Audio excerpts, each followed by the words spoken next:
Calvary യാത്രയിൽ ഞാനിങ്ങനെ ചിന്തിക്കും. ഇപ്പോൾ 56 വയസ്സായി എനിക്ക്. ഞാൻ കടന്നുപോയ ഓരോ കനൽ വഴികളുമാണ് ഇന്ന് എന്നെ ഞാനാക്കിയിരിക്കുന്നത് എന്നതിന് എനിക്കൊരു സംശയമില്ല. ഞാൻ അതിനിടയ്ക്ക് ഒരു ചോദ്യം ചോദിച്ചോട്ടെ? തീർച്ചയായിട്ടും. കുമാരനാശാൻ ഇതുപോലെ ഒരു സന്യാസ ജീവിതം നയിച്ച ഒരാളാണ്. ആദ്യ കാലഘട്ടങ്ങളിൽ അറിയാലോ. വിവാഹം കഴിക്കേണ്ട എന്നുള്ള തീരുമാനത്തിൽ തന്നെ ഉറച്ചു നിൽക്കുകയൊക്കെ ചെയ്തിരുന്നവരാണ്. പക്ഷെ കുറേ കഴിഞ്ഞപ്പോഴേക്കും ഇദ്ദേഹത്തിന് ഭയങ്കര ആന്തരിക സംഘർഷമായി. വിവാഹം കഴിക്കുന്നതാണോ നല്ലത്, കഴിക്കാതെ ജീവിക്കുന്നതാണോ നല്ലതെന്ന്. ഈ സന്യാസ ജീവിതം നയിക്കുന്ന ആളുകൾ വിവാഹ ജീവിതത്തിലേക്ക് വരുമ്പോൾ ഭയങ്കര ഒരു ആത്മസംഘർഷം ഉണ്ടാവാറുണ്ടെന്ന് പറയാറുണ്ട്. ഇതിലേതാണ് ശരിയെന്ന് പറയുന്ന ഒരു ആത്മസംഘർഷം. ജോർജേട്ടൻ ആ ആത്മസംഘർഷം അനുഭവിച്ചിട്ടുണ്ടോ? മഞ്ജു, ഞാൻ പറയട്ടെ, ഇപ്പോൾ ഞാൻ വെൻ ഐ സ്പീക്ക് പേഴ്സണലി, ഞാൻ 11 വർഷം സെമിനാറിലായിരുന്നപ്പം എൻ്റെ അസ്തിത്വം കൊണ്ട് എനിക്ക് പറ്റാവുന്നതിൻ്റെ ഏറ്റവും പെർഫെക്റ്റ് ജീവിതമാണ് ഞാൻ അവിടെ ജീവിക്കാൻ ശ്രമിച്ചത്. To be the best priest. അപ്പോൾ എനിക്ക് എൻ്റെ സെമിനാറിൽ നിന്ന് കിട്ടിയിരുന്ന ഫീഡ്ബാക്സും അതാണ്. അച്ഛന്മാർ ഇപ്പോൾ എല്ലാ വർഷവും ഞങ്ങളെക്കുറിച്ച് ഇവാലുവേഷൻസ് ഉണ്ട്. ഓരോ ഇവാലുവേഷൻസ് കഴിയുമ്പോഴും ജോഷി അച്ഛനായാലും വേറെ ആരും അച്ഛനാകാൻ പോകുന്നില്ല. മനസ്സിലായില്ലേ? അത്ര പെർഫെക്റ്റ് ആയിട്ടാണ് ഞാൻ എൻ്റെ ജീവിതം അവിടെയും ജീവിച്ചത്. വീഴ്ചകളും പോരായ്മകളും കുറവുകളും എല്ലാം മാനുഷ്യമായിട്ടുള്ള ഉണ്ടായിട്ടുണ്ട്. പക്ഷേ എൻ്റെ എയിം അതവിടെ അങ്ങനെ തന്നെയായിരുന്നു. അപ്പോൾ അവിടെ എനിക്കൊരു സംഘർഷമില്ലായിരുന്നു. 11-ാം വർഷത്തിൽ തിരിച്ചു പോരുമ്പോൾ 8 ദിവസം ഭീകരമായിട്ട് കരഞ്ഞ് സങ്കടപ്പെട്ടു ഒക്കെ ഞാൻ തിരിച്ചു പോകുന്നത്. പക്ഷേ അതെല്ലാം അപ്പോൾ ഞാൻ അതാ പറഞ്ഞു വന്ന പോയിന്റ് ഞാൻ പറയാം. അതിനെക്കുറിച്ച് വരുന്നതിന് മുമ്പ് ഇപ്പോൾ വിവാഹ ജീവിതത്തിൽ I enjoy each moment of my life. കാരണം എനിക്ക് ഇതിനകത്തൊരു സംശയമില്ല, എനിക്ക് കൺഫ്യൂഷനില്ല. സന്യാസം ജീവിച്ചപ്പോൾ അത് അങ്ങനെ ജീവിച്ചു. ഞാൻ വിവാഹ ജീവിതത്തിലേക്ക് വന്നത് എനിക്ക് വ്യക്തിപരമായിട്ട് എൻ്റെ സ്വാർത്ഥം കൊണ്ട് എടുത്തൊരു തീരുമാനമല്ല. അങ്ങനെയാണെങ്കിൽ പിന്നെ ഞാൻ 26 വയസ്സ് മുതൽ 42 വയസ്സ് വരെ കല്യാണം കഴിക്കാൻ നടക്കണ്ടായിരുന്നു. പക്ഷെ 42 വയസ്സ് കഴിഞ്ഞ് ഇത് ദൈവത്തിൻ്റെ ഇഷ്ടമാണ് എന്ന് ഞാൻ തിരിച്ചറിഞ്ഞതിന് ശേഷം my life is the most happiest life. നിമിഷം ഞാൻ ചോദിച്ചേ, അത് വരെ നമുക്കൊരു സംഘർഷം ശരിയാണോ? തീർച്ചയായിട്ടും സംഘർഷമുണ്ട്. പക്ഷേ ഞാൻ ഈ ശുശ്രൂഷ ജീവിതം 1995 സെമിനാറിൽ നിന്ന് തിരിച്ചു വന്നിട്ട് ടോമിയുടെ കൂടെയും ചാച്ചൻ്റെ അമ്മച്ചിയുടെയും കൂടെയൊക്കെ ചെയ്യുമ്പോൾ എനിക്ക് അന്നേരം കൺഫ്യൂഷനൊന്നുമില്ല. എന്ന് പറഞ്ഞാൽ ഈ കൺഫ്യൂഷൻ എന്ന് പറഞ്ഞാൽ അന്നേരം എനിക്ക് വിവാഹിതനാകണമെന്ന ഒരു ചിത്രം എൻ്റെ മനസ്സിലില്ല. കാരണം എൻ്റെ മനസ്സിലൊരു വാശിയും കൂടെ ഉണ്ട്. ഏതെങ്കിലും സമയത്ത് ഞാൻ അച്ഛനായി അടങ്ങും. അത് ഞാൻ പറഞ്ഞില്ല, എൻ്റെ ആ ഒരു വ്യക്തിപരം അത് ആ ഒരു എൻ്റെ ധാർഷ്ട്യത്തെയാണ് ഈ പറഞ്ഞ മടത്തിക്കണ്ടത്തി പിതാവും ചിറ്റപ്പൻ അച്ഛനും എൻ്റെ കുമ്പസാരക്കാരൻ ജോസഫച്ചനും ഒക്കെ ഇല്ലാതാക്കി തന്നത്. അപ്പോൾ അവരിലൂടെ അത് ഉരുത്തിരിഞ്ഞ് വന്നപ്പം പിന്നെ എനിക്കത് സംഘർഷമായിരുന്നു. ഞാനിപ്പോൾ പെട്ടെന്ന് ഓർത്തത് കുമാരനാശാൻ പോയി സംശയം ചോദിക്കുന്നത് ശ്രീനാരായണ ഗുരുവിൻ്റെ അടുത്താണ്. അതെ അതെ അതെ, ഗുരുവാണ് ശരിക്കും വഴി കാണിച്ചു വിവാഹം കഴിക്കണമെന്ന് തന്നെ പറയുന്നത് ഗുരുവാണെന്നാണ് കേട്ടേക്കുന്നത്. അപ്പോൾ അങ്ങനെ ഒരു ഗൈഡൻസ് കിട്ടിക്കഴിയുമ്പോൾ പിന്നെ നമുക്ക് അതിനകത്തൊരു കൺഫ്യൂഷൻ്റെ ആവശ്യമില്ല. But when I lived my religious life total 100%, when I M living my married life total perfectly 100%. അതെനിക്കിവിടെ വന്ന് കണ്ടപ്പോൾ എനിക്ക് തോന്നി. പക്ഷെ സ്നേഹ ചേച്ചി ഭയങ്കര അത് ഞാൻ പറയാൻ തുടങ്ങി കഴിഞ്ഞാൽ സ്നേഹ വേറൊരു എപ്പിസോഡാണ്. കാരണം സ്നേഹ ഇല്ലെങ്കിൽ ഞാനിന്ന് പൂർണ്ണനല്ല. She's my better half. Better half എന്നുള്ള വാക്കല്ല ഉപയോഗിക്കുന്നത്. സത്യം പറഞ്ഞാൽ എന്താ പറയുക, ഇറ്റ്സ് സോ നൈസ്ലി സിങ്ക്രണൈസ്ഡ്. ഭയങ്കരമായൊരു സപ്പോർട്ട്. അപ്പോൾ അതുകൊണ്ടാണ് ഇപ്പോൾ ഈ 186 കുഞ്ഞുങ്ങളെന്ന് പറഞ്ഞാൽ ഓരോ ബോംബാണ് ഞങ്ങളുടെ മടിക്കൂടെ തന്നേക്കുന്നത്. ഓരോന്നും പൊട്ടിച്ചെതറാകുന്ന ബോംബുകളാണ്. പക്ഷെ അതിനെ തന്മയത്വത്തോടെ നയിച്ചുകൊണ്ട് പോകുന്നതിൻ്റെ മെയിൻ ആള് സ്നേഹം തന്നെയാണ്. ഞാൻ അതിനകത്ത് കയറി ഒരു ഇടപാടിനും പോകണ്ട. എന്തോ ബിൻസി എന്നാണ് ഒഫീഷ്യൽ നെയിം. പക്ഷെ എല്ലാവരും പപ്പയും മമ്മിയും ഒക്കെ സ്നേഹ എന്നാണ് വിളിച്ചോണ്ടിരുന്നത്. ഇവിടെ വന്നപ്പോൾ കുഞ്ഞുങ്ങളത് സ്നേഹമാന്നാക്കി. അതുകൊണ്ട് സ്നേഹം തന്നെയായിട്ടാണ് തോന്നുന്നു. ബിയോണ്ട് വേർഡ്സ് ആ ഒരു കമ്മിറ്റ്മെന്റ്. ഇപ്പോൾ ഞങ്ങളുടെ ഇപ്പോൾ 14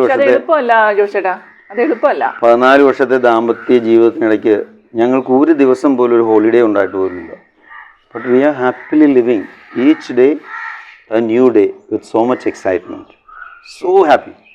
അത് വാക്കുകൾക്ക് വിവരണാതീതമാണ്. അപ്പോൾ ഞാൻ പറഞ്ഞു തന്ന കാൽവരി യാത്രയാണ്. അതായത് എൻ്റെ ഫിലോസഫേറ്റ് കഴിഞ്ഞിട്ട് ഞങ്ങൾക്ക് ഒരു വർഷം റീജൻസി ഉണ്ട്. അപ്പോൾ ഞാൻ മിടുക്കനാണല്ലോ, എല്ലാത്തിനും മിടുക്കനാണ്. പ്രസംഗിക്കാൻ മിടുക്കൻ, പാട്ട് പാടാൻ മിടുക്കൻ, എല്ലാത്തിനും മിടുക്കനാണ്. അപ്പോൾ റീജൻസിക്ക് പോകുമ്പോൾ ധാരാളം അവസരങ്ങൾ നമുക്ക് കിട്ടും. ചിലപ്പോൾ ഇടവകളിൽ കൂടെയൊക്കെയാണ് പോകുന്നത്. അപ്പോൾ I really enjoyed being there. ആദ്യത്തെ എൻ്റെ 3 മാസം തന്നെ എന്നെ ഞാനാണ് വലിയ ആള് എന്നുള്ള ഭയങ്കരമായ പ്രൈഡ്, എന്നെ എന്തിനും കൊള്ളാം എന്നുള്ള പ്രൈഡ് തമ്പുരാൻ തച്ചുടച്ച് എടാ നീ ഒന്നും അല്ലാത്തവനാടാന്ന് ആദ്യം പഠിപ്പിച്ച പാഠമാണ് എൻ്റെ ആദ്യത്തെ 3 മാസം റീജൻസി. അത് കണ്ണൂർ അടുത്ത് അങ്ങാടിക്കടവ് എന്ന് പറയുന്നൊരു അന്ന് കുഗ്രാം, ഇന്നിപ്പോൾ വലിയ വളർച്ച ഉണ്ടായിട്ടുണ്ട്. അവിടെ വലിയ കോളേജ്, ഡോൺ ബോസ്കോക്കാരുടെ വലിയ കോളേജൊക്കെ ഉണ്ട് ഇപ്പോൾ അവിടെ. അപ്പോൾ അങ്ങാടിക്കടവിൽ ഒരു 20 കിലോമീറ്റർ ചുറ്റളവിലാണ് ഈ ഇടവക. നടുക്ക് പള്ളി, ചുറ്റും മലകൾ. അപ്പോൾ ഞാനിങ്ങനെ വൈബ്രൻ്റായിട്ട് തിളക്കണ ചോരയാണല്ലോ ആ സമയത്ത്. അന്ന് എനിക്ക് എത്ര വയസ്സുണ്ട്? 3, 4, 3, 4, 3, 7, 8 വർഷം അല്ല 8 വർഷം, 8ാമത്തെ വർഷമാണ്. അപ്പോൾ 15ഉം 8ഉം 23 വയസ്സാണ്. അത്ര വൈബ്രൻ്റ് ആയിട്ടാണ്. ഇപ്പോൾ ഇടവകയിൽ ചെന്ന് എല്ലാത്തിനും ഇപ്പോൾ എനിക്ക് എന്നാ വെച്ചാൽ എക്സ്ട്രാ അവസരം അവിടെ ഉണ്ടായത് എന്നാ വെച്ചാൽ ഈ അച്ഛൻ വികാരിയച്ഛൻ, എൻ്റെ വികാരിയച്ഛൻ ഡയബറ്റിക് ആയിരുന്നു. അപ്പോൾ ഇത്രയും വലിയ ഇടവകയാണ്. അപ്പോൾ 20 കിലോമീറ്റർ അങ്ങോട്ടും ഇങ്ങോട്ടും ഒക്കെ ഉള്ളത്. സത്യം പറഞ്ഞാൽ ഈ വികാരിയച്ഛൻ ചെയ്യേണ്ട ഒത്തിരി പണികൾ ഞാൻ ചെയ്യേണ്ട വന്നിട്ടുണ്ട്. പ്രാർത്ഥനാ യോഗങ്ങൾക്ക് പോവുക, മലയുടെ മൂട്ടിൽ ആരെങ്കിലും മരിച്ചു കഴിഞ്ഞാൽ ഈ ശവസംസ്കാര ചടങ്ങ് നടത്താൻ അച്ഛനോടെ കയറി ചെല്ലാൻ പറ്റത്തില്ല, കാരണം കാലിൽ നിറച്ച് പരിക്കൾ വരും ഈ ഡയബറ്റിക് ആകുന്നത്. അപ്പോൾ അങ്ങനെയൊക്കെ ഉള്ള വില്ലന്താനത്തച്ഛൻ, അച്ഛൻ എന്നെ ഒത്തിരി പാഠങ്ങൾ പഠിപ്പിച്ചു. അതായത് pastoral life, he was an excellent perfect മാസ്റ്ററായിരുന്നു. പിന്നെ അദ്ദേഹത്തിന് ഇച്ചിരി ഭൂതോച്ചാടനം അങ്ങനെയുള്ള കുറേ എക്സോർസിസും അങ്ങനെയുള്ള പരിപാടികളൊക്കെ ഉണ്ട്. അതൊക്കെ തമാശയാണ്. അവിടെയൊക്കെ ഞാൻ പഠിച്ചിട്ടുള്ള ചിരിച്ച് മെനക്കെട്ട് ഒത്തിരി ഈ ആളുകൾ സൈക്കോളജി അതൊക്കെ എന്ന് പറഞ്ഞാൽ അച്ഛൻ അതിനകത്ത് സൈക്കോളജി ഉണ്ട്, then there is a spiritual power also, തീർച്ചയായിട്ടും. അപ്പോൾ ഒരു ദിവസത്തെ ഒരു രസകരമായ അനുഭവം പറഞ്ഞാൽ അന്ന് ചിരിച്ച് വെളിവിട്ടുപോയി. ഒരു പെൺകുട്ടി ധ്യാനം കൂടി എക്സൈറ്റഡ് ആയതാണ്. അപ്പോൾ ഒരു 10-20 വയസ്സുള്ളൂ. ഇവളിങ്ങനെ ആടിപ്പാടി ഹല്ലേലൂയ ആടിപ്പാടി. അപ്പോൾ ആ വീട്ടുകാർ മടുത്ത് വിളേക്കുണ്ട്. അപ്പോൾ അച്ഛൻ്റെ അടുത്ത് കൊണ്ടുവരുവാണ്. അപ്പോൾ അച്ഛൻ്റെ അടുത്ത് വന്നപ്പോൾ അച്ഛന് മനസ്സിലായി ധ്യാനം കൂടിൻ്റെ എക്സൈറ്റ്മെൻ്റ് ആണ്, അത് കുറച്ച് കഴിയുമ്പോൾ മാറിപ്പോക്കോളുന്നു. എന്നാലും അച്ഛൻ്റെ കയ്യിൽ ഇങ്ങനെ ഒരു അത് there is little psychology and the rest of it is spirituality. അപ്പോൾ അച്ഛൻ്റേതായ രീതിയിൽ അവളെ ഒന്ന് ശാന്തപ്പെടുത്തി, എനിക്കറിയില്ല, ഹിപ്നോട്ടൈസ് ചെയ്യുക അങ്ങനെയൊക്കെ ചെയ്ത് പുള്ളിക്കാരി ആ ഹല്ലേലൂയ ഒക്കെ നിർത്തി കുറച്ച് നേരം ശാന്തമായിട്ടിരുന്നു. അപ്പോൾ എന്നെയാണ് ശുശ്രൂഷനായിട്ട് അച്ഛൻ അടുത്ത് വിളിച്ചിരുന്നത്. അപ്പോൾ അച്ഛനോട് മോനെ അടുക്കളയിൽ പോയി ഒരു കുടം വെള്ളം കൊണ്ടുവരാൻ പറഞ്ഞു. അപ്പോൾ അച്ഛൻ ഈ പെണ്ണിനെ കുറേ വെള്ളം കുടിപ്പിച്ചു. അച്ഛനത് ആശീർവദിച്ചിട്ട് കുറേ വെള്ളം കുടിപ്പിക്കുകയും ചെയ്തു. അത് കഴിഞ്ഞ് കുറച്ച് ശരീരത്തിൽ ഒഴിക്കുകയും തലയിൽ, അപ്പോൾ വെഞ്ചിരിച്ച വെള്ളമാണല്ലോ. എന്തായാലും ഈ ഹല്ലേലൂയ അതോടുകൂടി നിന്നുപോയി. അത് കഴിഞ്ഞ് അപ്പോൾ അച്ഛനെ ആശീർവദിച്ച് പ്രാർത്ഥിച്ച് ഇറക്കി വിട്ടു. റോട്ടിൽ ചെന്ന് കഴിയുമ്പോൾ വീണ്ടും ഹല്ലേലൂയ. അപ്പം അച്ഛന് മനസ്സിലായി, മര്യാദയ്ക്ക് വെച്ച് ട്രീറ്റ്മെൻറ്റും കൊടുത്ത് ഒരിച്ച് വിശ്രമിച്ച് കഴിഞ്ഞാൽ മാറാവുന്ന വിഷയമുള്ളൂ എന്ന് മനസ്സിലായിട്ട് തന്നെ അച്ഛൻ അവരോട് അങ്ങനെ പറഞ്ഞു വിട്ടു. അപ്പോൾ അതിനിടയ്ക്ക് ചിരിച്ച് ഞങ്ങൾ വശം കെട്ട് വെച്ചാൽ അച്ഛൻ കുടിപ്പിച്ചിടത്തോളം വെള്ളം മുഴുവൻ അവൾ അവിടെ ഇരുന്ന് മുള്ളി. അങ്ങനെയൊക്കെയുള്ള ഓരോ അനുഭവങ്ങൾ ഞാൻ പറയാം. അപ്പോൾ അങ്ങനെ ആ കാലഘട്ടത്തിൽ ഞാനിങ്ങനെ ഓടി നടന്ന് ഈ പരിപാടികളെല്ലാം ചെയ്തപ്പോൾ അവിടെ എനിക്ക് അതായത് ഞാൻ നമ്മുടെ ആത്മീയ ജീവിതത്തിൽ first and foremost lesson that we have to learn is to love our self. അല്ലേ, ഈശോ പറഞ്ഞത് അതാണല്ലോ, love your neighbour as you love your self.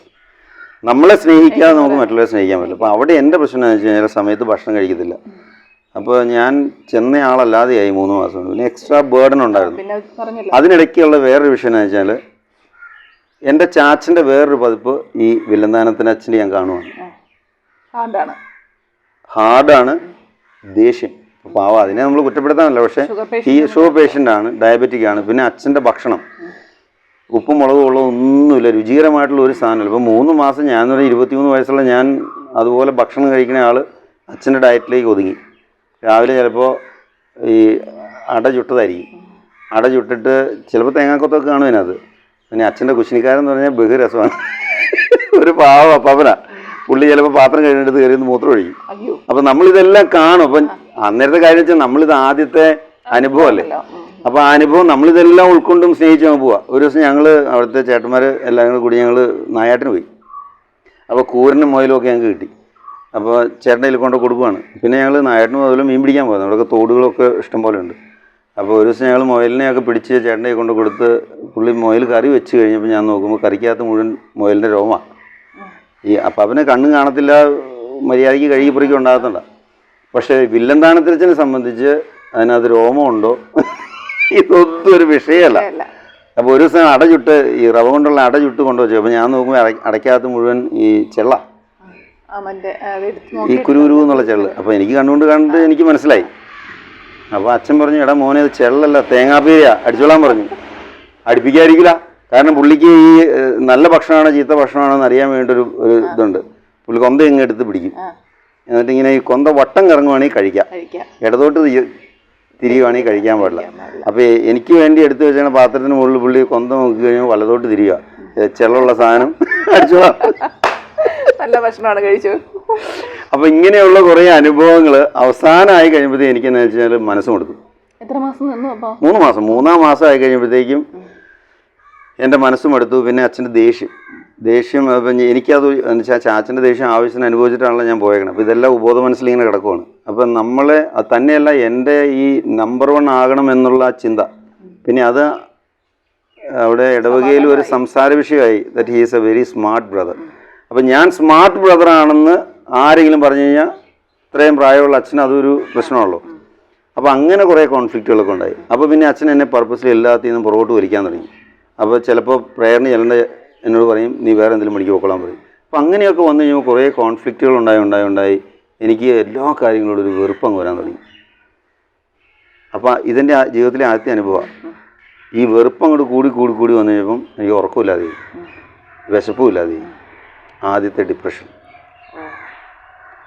ഭീകരമായ ഡിപ്രഷൻ. അതായത് പിന്നെ അവിടെ ഇടവകയിൽ എന്തെങ്കിലും നല്ല കാര്യങ്ങളൊക്കെ നടക്കുമ്പോൾ ഞാൻ ഒന്നിലും, അപ്പോൾ എൻ്റെ മനസ്സിലെ കൺഫ്യൂഷൻ, ഞാൻ പങ്കെടുത്താലും പ്രശ്നം, പങ്കെടുത്തില്ലെങ്കിലും പ്രശ്നം, പങ്കെടുത്തു കഴിഞ്ഞാൽ വിചാരിച്ച പ്രശ്നം, പങ്കെടുത്തില്ലെങ്കിൽ ആളുകൾക്ക് പ്രശ്നം. അങ്ങനെ ഒരു ടോട്ടൽ കൺഫ്യൂഷനിലായിട്ട് അവസാനമായി കഴിയുമ്പോഴത്തേക്കും. അപ്പോൾ ഈ വിവരം അറിയിച്ചില്ലേ? അന്നേരം ഒന്നും ഞാൻ പറഞ്ഞില്ല. പിന്നെ എനിക്ക് എൻ്റെ ബാച്ച്മേറ്റ് ജോസഫ് എന്ന് പറയുന്നത്, ജോസഫ് അച്ഛൻ, അദ്ദേഹം അച്ഛനായി, വളരെ വിശുദ്ധനായ നല്ലൊരു അച്ഛൻ. അപ്പോൾ ജോസഫ് അച്ഛൻ തൊട്ടടുത്ത് ഉള്ള ഇടവകയിൽ അച്ഛനും ഉണ്ട്. അന്ന് ബ്രദറാണ് അദ്ദേഹം. തൊട്ടടുത്ത ഇടവകയിൽ റീജൻസി ചെയ്യുന്നുണ്ട്. അപ്പോൾ ഞാൻ അവിടെ പോയി എൻ്റെ വിഷമം ജോസഫിനോട് പറഞ്ഞു. അപ്പോൾ ജോസഫിന് എന്നെ മനസ്സിലായി. അതായത് അവിടെ അന്ന് ഞാൻ അവിടെ ജോസഫിൻ്റെ അടുത്ത് ചെന്ന് കഴിഞ്ഞപ്പോൾ അവിടെ ഒരു വലിയ ഫംഗ്ഷൻ നടക്കുക. അപ്പോൾ ജോസഫ് പ്രസംഗിക്കണു, അങ്ങനെയുള്ള കുറേ കാര്യങ്ങൾ കണ്ടു കഴിഞ്ഞപ്പോൾ എനിക്ക് ഭയങ്കര വെപ്രാളവും പേടിയും വിഷമവും എല്ലാം കൂടി ഇങ്ങോട്ട് വരിക. അപ്പോൾ രാത്രിയിൽ അത്താഴം കഴിക്കുന്ന മുമ്പ് തൊട്ടടുത്തൊരു അരുവിയുണ്ട്. അപ്പോൾ ജോസഫ് നമുക്ക് രണ്ടുപേരും പോയി കുളിച്ചേച്ച് വരാമെന്ന് പറഞ്ഞു. ഞങ്ങൾ രണ്ടുപേരും കൂടെ പോയി, ഈ ചെറിയൊരു തോടാണ്, പക്ഷേ അത്യാവശ്യം വെള്ളമുണ്ട്. ഞാൻ ഈ വെള്ളത്തിൽ മുങ്ങിക്കഴിഞ്ഞപ്പോഴത്തേക്ക് എനിക്ക് അങ്ങോട്ട് കിട്ടാന്ന് വിറച്ചിട്ട്, എൻ്റെ ഒന്നാമത് തണുപ്പുണ്ട്, രണ്ടാമത് ഞാൻ ഈ വെള്ളത്തിൽ മുങ്ങിക്കഴിഞ്ഞപ്പോഴത്തേക്ക് എൻ്റെ ജീവൻ അറ്റു പോകുന്ന പോലൊരു വെപ്രാളമായി എനിക്ക്. അപ്പോൾ ജോസഫിന് മനസ്സിലായി that I have some problem. പിന്നെ ജോസഫ് ഞാനിവിടെ അച്ഛന്മാരോട് പറഞ്ഞു, എന്നെ അവിടെ നിന്ന് മാറ്റി ചുവര, ഞാൻ ആദ്യം പോയ ഹോമിലേക്ക് വന്നു. അവിടെ ഒരു പാവം മഞ്ഞക്കുന്നേലച്ഛൻ, മാത്യു മഞ്ഞക്കുന്നേൽ, മാലാഖയായിട്ട് വരുക നമ്മുടെ ജീവിതത്തിൽ. ആദ്യത്തെ ഡിപ്രഷൻ എന്ന് പറഞ്ഞാൽ എനിക്ക് ഭക്ഷണം കഴിക്കാൻ പറ്റത്തില്ല, ഉറക്കമില്ല, എപ്പോഴും ആകുലത, ഈ ചങ്കയിലൊരു 1000 കിലോ ഭാരം കയറ്റി വെച്ചാണ് അവസ്ഥയാണ്. പിന്നെ ശ്വാസം മുട്ടുന്ന ഇങ്ങനെ വലിച്ചു വിട്ടെങ്കിലേ ദീർഘശ്വാസം പോകും. അപ്പം അങ്ങനെ ഒരു ഭയങ്കര ഡിപ്രസീവ് സ്റ്റേജിലേക്ക് വന്നു. അന്ന് എനിക്ക് തോന്നുന്നത് ഡോക്ടർ പേര് ഞാൻ മറന്നുപോയി, തൃക്കാരിയൊരു ഹോമുണ്ട്. അപ്പോൾ ഞങ്ങളുടെ സെമിനാരിൽ തന്നെ വേറെ 1-2 അച്ഛന്മാരുണ്ടായിരുന്നു സൈക്യാട്രിക് മരുന്ന് കഴിക്കുന്നത്. അപ്പോൾ മഞ്ജുകുന്നിലച്ഛൻ എന്നെ ആ സിസ്റ്ററിൻ്റെ അടുത്ത് കൊണ്ടുപോയി. ഡോക്ടർ സിസ്റ്റർ പയസ് ഗാർഡൻ ആണ്. അപ്പോൾ സിസ്റ്ററിൻ്റെ അടുത്ത് കൊണ്ടുപോയി. അപ്പോൾ സിസ്റ്ററിന് ഒറ്റ നോട്ടത്തിൽ മനസ്സിലായി that I am undergoing depression ലെവലിലാണെന്ന് മനസ്സിലായി. എൻ്റെ ലിത്തിയമൊക്കെ ചെക്ക് ചെയ്തു. പിന്നെ ലിത്തിയം ഗുളിക, 1-2 ഗുളിക ഒരു 2 ആഴ്ചത്തേക്ക് ഞാൻ കഴിച്ചോളൂ. 2 ആഴ്ചയാണോ അതോ ഒരു മാസമാണോ ഞാൻ ഓർക്കുന്നില്ല അപ്പോൾ കൃത്യമായിട്ട്. പക്ഷേ മരുന്ന് കഴിച്ചു. പിന്നെ മഞ്ഞക്കുന്നേലച്ഛൻ്റെ എന്നോടുള്ള വ്യക്തിപരമായ സ്നേഹവും അടുപ്പവും താല്പര്യവും, എന്നെ അച്ഛൻ്റെ കൂടെ അച്ഛൻ്റെ മുറിയിൽ അച്ഛൻ്റെ തൊട്ടടുത്ത് കട്ടിലിട്ട് അവിടെ കിടത്തി ഉറക്കി. എനിക്ക് നോവും വേദന ഉണ്ടാകാതിരിക്കാനായിട്ട്. അതാ ഞാൻ പറഞ്ഞില്ല, സന്യാസ ജീവിതത്തെക്കുറിച്ച് ഓർക്കുമ്പോൾ ഒരിടത്തുനിന്ന് നോവും വേദനയാണ്. ഒരിടത്ത് നോവും വേദനയാണെങ്കിലും മറ്റൊരിടത്ത് കിട്ടുന്ന സ്നേഹം എന്ന് പറഞ്ഞാൽ നമുക്ക് അൺഇമാജിനബിൾ ലവ്. ഞാൻ എൻ്റെ ആ ഡിപ്രഷൻ പെട്ടെന്ന് തരണം ചെയ്തതിൻ്റെ ഒരൊറ്റ കാരണം വെച്ചാൽ ഈ അച്ഛന്മാരുടെ സ്നേഹമാണ്. മഞ്ഞക്കുന്നിലച്ഛൻ, സക്രിയാസിച്ച് എന്ന് പറഞ്ഞാൽ അപ്പം ഞാൻ ഈ സെമിനാറിൽ ഏറ്റവും എടുക്കണം. ഇപ്പം ജോഷേട്ടൻ പറഞ്ഞപ്പോൾ ഞാൻ ഓർക്കുമായിരുന്നേ, സ്നേഹം കൊണ്ട് മാറ്റിയെടുക്കാൻ പറ്റും പല കാര്യങ്ങൾ എന്നുള്ളത്. മരുന്നൊന്നും അല്ലെന്നേ. ഇപ്പോൾ ദീപരക്ഷാലയത്തിൽ 300 മനോരോഗികളുണ്ട്. അവരെ മുഴുവൻ മരുന്ന് കൊടുത്തിട്ടല്ലല്ലോ. സ്നേഹമില്ലാതെ മരുന്ന് കൊടുത്തിട്ട് കാര്യമുണ്ട്. അപ്പോൾ ഞാൻ പറഞ്ഞു, അപ്പോൾ ആ ഒരു എപ്പിസോഡ് അത് കഴിഞ്ഞ് സംഭവിച്ചതെന്ന് വെച്ചാൽ സക്രിയാസിച്ചിന് ഒന്നാമത് ഞാൻ സെമിനാറിൽ ഏറ്റവും മിടുക്കനാണെന്നുള്ള ഒരു പേരും പ്രശസ്തി എല്ലായിടത്തും ഉണ്ട്, സെമിനാറിൽ മുഴുവനുണ്ട്. That I will be an asset to the congregation. അപ്പോൾ എനിക്കിത് സംഭവിച്ചു എന്ന് പറഞ്ഞിട്ട് സക്രിയാസിന് അതിനേക്കാൾ സങ്കടം. പക്ഷേ വീട്ടിൽ ആരും അറിയിച്ചില്ല, അച്ഛന്മാരാരും അറിയിച്ചില്ല. പക്ഷെ ഞാൻ ഏതാണ്ട് 10-12 കിലോ കുറഞ്ഞു പോയായിരുന്നു ഞാൻ ഈ 3 മാസം കൊണ്ട്. പക്ഷേ ഒരു മാസം കൊണ്ട് എനിക്ക് ആ 13 കിലോ എനിക്കറിയില്ല എന്തോരം കൂടിയെന്ന്. പക്ഷേ ഞാൻ ഭയങ്കരമായിട്ട് തടിച്ചു വീർത്തു. കാരണം മഞ്ഞക്കുന്നിലച്ഛൻ സ്വഭാവം ഇതാ, കൂടെ ഇരുത്തി വാരി തന്ന് ഉള്ള മുട്ടയും പാലും മുഴുവൻ കുടിപ്പിച്ച്. ഇപ്പം മരുന്ന് കൊച്ചെ നീ മരുന്ന് കഴിക്കണമല്ലേ, കഴിക്കാതിരിക്കാൻ പറ്റത്തില്ല, നിർബന്ധിച്ച് കഴിപ്പിക്കണം. പിന്നെ നമ്മളെ മരുന്നുമൊക്കെ കഴിച്ച് നമ്മുടെ മനസ്സിന് ശാന്തത സമാധാനം വന്നപ്പം പിന്നെ എല്ലാ ഭക്ഷണവും കഴിക്കാൻ തുടങ്ങി. I became quite normal. അത് കഴിഞ്ഞ് നേരെ ഞാനും ജോസഫും കൂടെ നേരെ അത് കഴിഞ്ഞ് 1 മാസം കഴിഞ്ഞപ്പോഴാണ് എനിക്ക് തോന്നേ വീട്ടിലൊന്നും. പക്ഷേ ഞാൻ വീട്ടിലൊരു ദിവസം വന്നു. അപ്പോൾ നീ എന്നോട് വെച്ച് ഇങ്ങനെ ഇത്രയും തടി വെച്ചെന്നൊക്കെ എന്നോട് ചോദിച്ചു വീട്ടിൽ നിന്ന്. ഞാൻ ആരോടും പറഞ്ഞൊന്നുമില്ല, ആ ഒരു എപ്പിസോഡ് വീട്ടിൽ ആരും അറിഞ്ഞേയില്ല. പക്ഷെ കോൺഗ്രിഗേഷനെ സംബന്ധിച്ച് ഏത് 23 വയസ്സുകാരനും സംഭവിക്കാവുന്നൊരു നാച്ചുറൽ പ്രോസസ്സായിട്ട് മാത്രമേ അതിനെ കണ്ടിട്ടുള്ളൂ. പിന്നെ ഞാൻ ആ സമയത്തൊക്കെ എന്നെക്കുറിച്ച് ചിന്തിക്കുമ്പോൾ ഐ ഹാവ് മൈ എക്സ്ട്രീംസ് എന്ന് പറഞ്ഞാൽ ഇമോഷണൽ എക്സ്ട്രീംസ്. അതായത് സന്തോഷമാണെങ്കിൽ മാക്സിമം സന്തോഷമാണ്, ദുഃഖമാണെങ്കിൽ മാക്സിമം ദുഃഖത്തിലേക്ക് പോകും. ആ ഒരു പേഴ്സണാലിറ്റി ഡിസോർഡർ, ആ ഒരു പേഴ്സണാലിറ്റി പ്രോബ്ലം എന്നിലുണ്ടെന്ന് ആദ്യം മനസ്സിലാക്കി തന്ന അനുഭവമാണിത്. പിന്നെ ജോസഫ് എൻ്റെ ചങ്കോട് ചേർത്ത് അപ്പം എനിക്കങ്ങനെ ഒരു സംഭവം, അവൻ്റെ ബാച്ച്മേറ്റ്, ഞങ്ങളൊരു ബാച്ചാണല്ലോ, ഒന്നിച്ച് ജീവിച്ചാണല്ലോ, 8 വർഷം ഞങ്ങൾ ഒന്നിച്ചാണ്. അപ്പോൾ ആ ഒരു എന്നാ പറയുന്ന ഒരു സഹോദര ബന്ധം എന്ന് പറഞ്ഞാൽ എന്നാ പറയുക, സ്വന്തം ചേട്ടനും അനിയനും ഇല്ലാത്തൊരു വാത്സല്യം എന്നോടുള്ളത് കൊണ്ട് പിന്നെ ഞങ്ങൾ 2 പേരും കൂടിയാണ് അടുത്ത പള്ളിയിലേക്ക് പോയത്. അത് തിരുവനന്തപുരത്ത് വെട്ടുകാട് പള്ളിയിലായിരുന്നു. അവിടെ ഞങ്ങൾ 2 പേരും കൂടെ സ്വർഗീയമായിട്ട് അനുഭവിച്ചു. പറഞ്ഞാൽ അവിടെയും വെട്ടുകാട് പള്ളി എന്ന് വെച്ചാൽ pilgrim centre, Christ the king, ഭയങ്കര വലിയ പള്ളിയാണ്. അപ്പോൾ അവിടെ അവരുടെ യൂണിറ്റ് മീറ്റിങ്ങിനും പ്രാർത്ഥനകൾക്കും പള്ളിയിലെ പ്രസംഗം വരെ ഇഷ്ടംപോലെ പ്രസംഗം, ഞാൻ ജോസഫ് ഇഷ്ടംപോലെ വലിയാഴ്ചകളിലെ പ്രസംഗങ്ങൾ, പിന്നെ കുരിശിൻ്റെ വഴി, അങ്ങനെയൊക്കെയുള്ള എല്ലാ പാസ്റ്ററിലെ എല്ലാ കാര്യങ്ങളും, പിന്നെ വീട് സന്ദർശനം, അവിടെ 3 മാസം ഞങ്ങൾ സ്വർഗീയമായിട്ട് ആസ്വദിക്കുകയും സന്തോഷിക്കുകയും ഒക്കെ ചെയ്തു. അപ്പോൾ എൻ്റെ ആത്മാവിൻ്റെ ആഴങ്ങളിലുള്ള അധമ്യമായ ആഗ്രഹം to be a best priest, അത് ഞാൻ അതിനകത്ത് ഒരു കുറവും വരുത്തിയിട്ടില്ല. കാരണം എൻ്റെ ആ 11 വർഷം ഞാൻ ഈ പ്രീസ്റ്റ്ഹുഡിന് വേണ്ടിയിട്ട് എടുത്തിട്ടുള്ള ത്യാഗം എന്ന് പറഞ്ഞാൽ അൺബിലീവബിളാണ്. അത് എന്നെ ഇല്ലാതാക്കി എന്നിൽ ക്രിസ്തു നിറയണം എന്നുള്ള ആഗ്രഹത്തോടു കൂടി, ചെയ്തതെല്ലാം പെർഫെക്റ്റാന്ന് ഞാൻ പറഞ്ഞില്ല, പക്ഷേ എൻ്റെ ഉള്ളിൻ്റെ ഉള്ളിലെ ജെനുവിൻ ആഗ്രഹം എന്ന് പറഞ്ഞാൽ to be the best priest.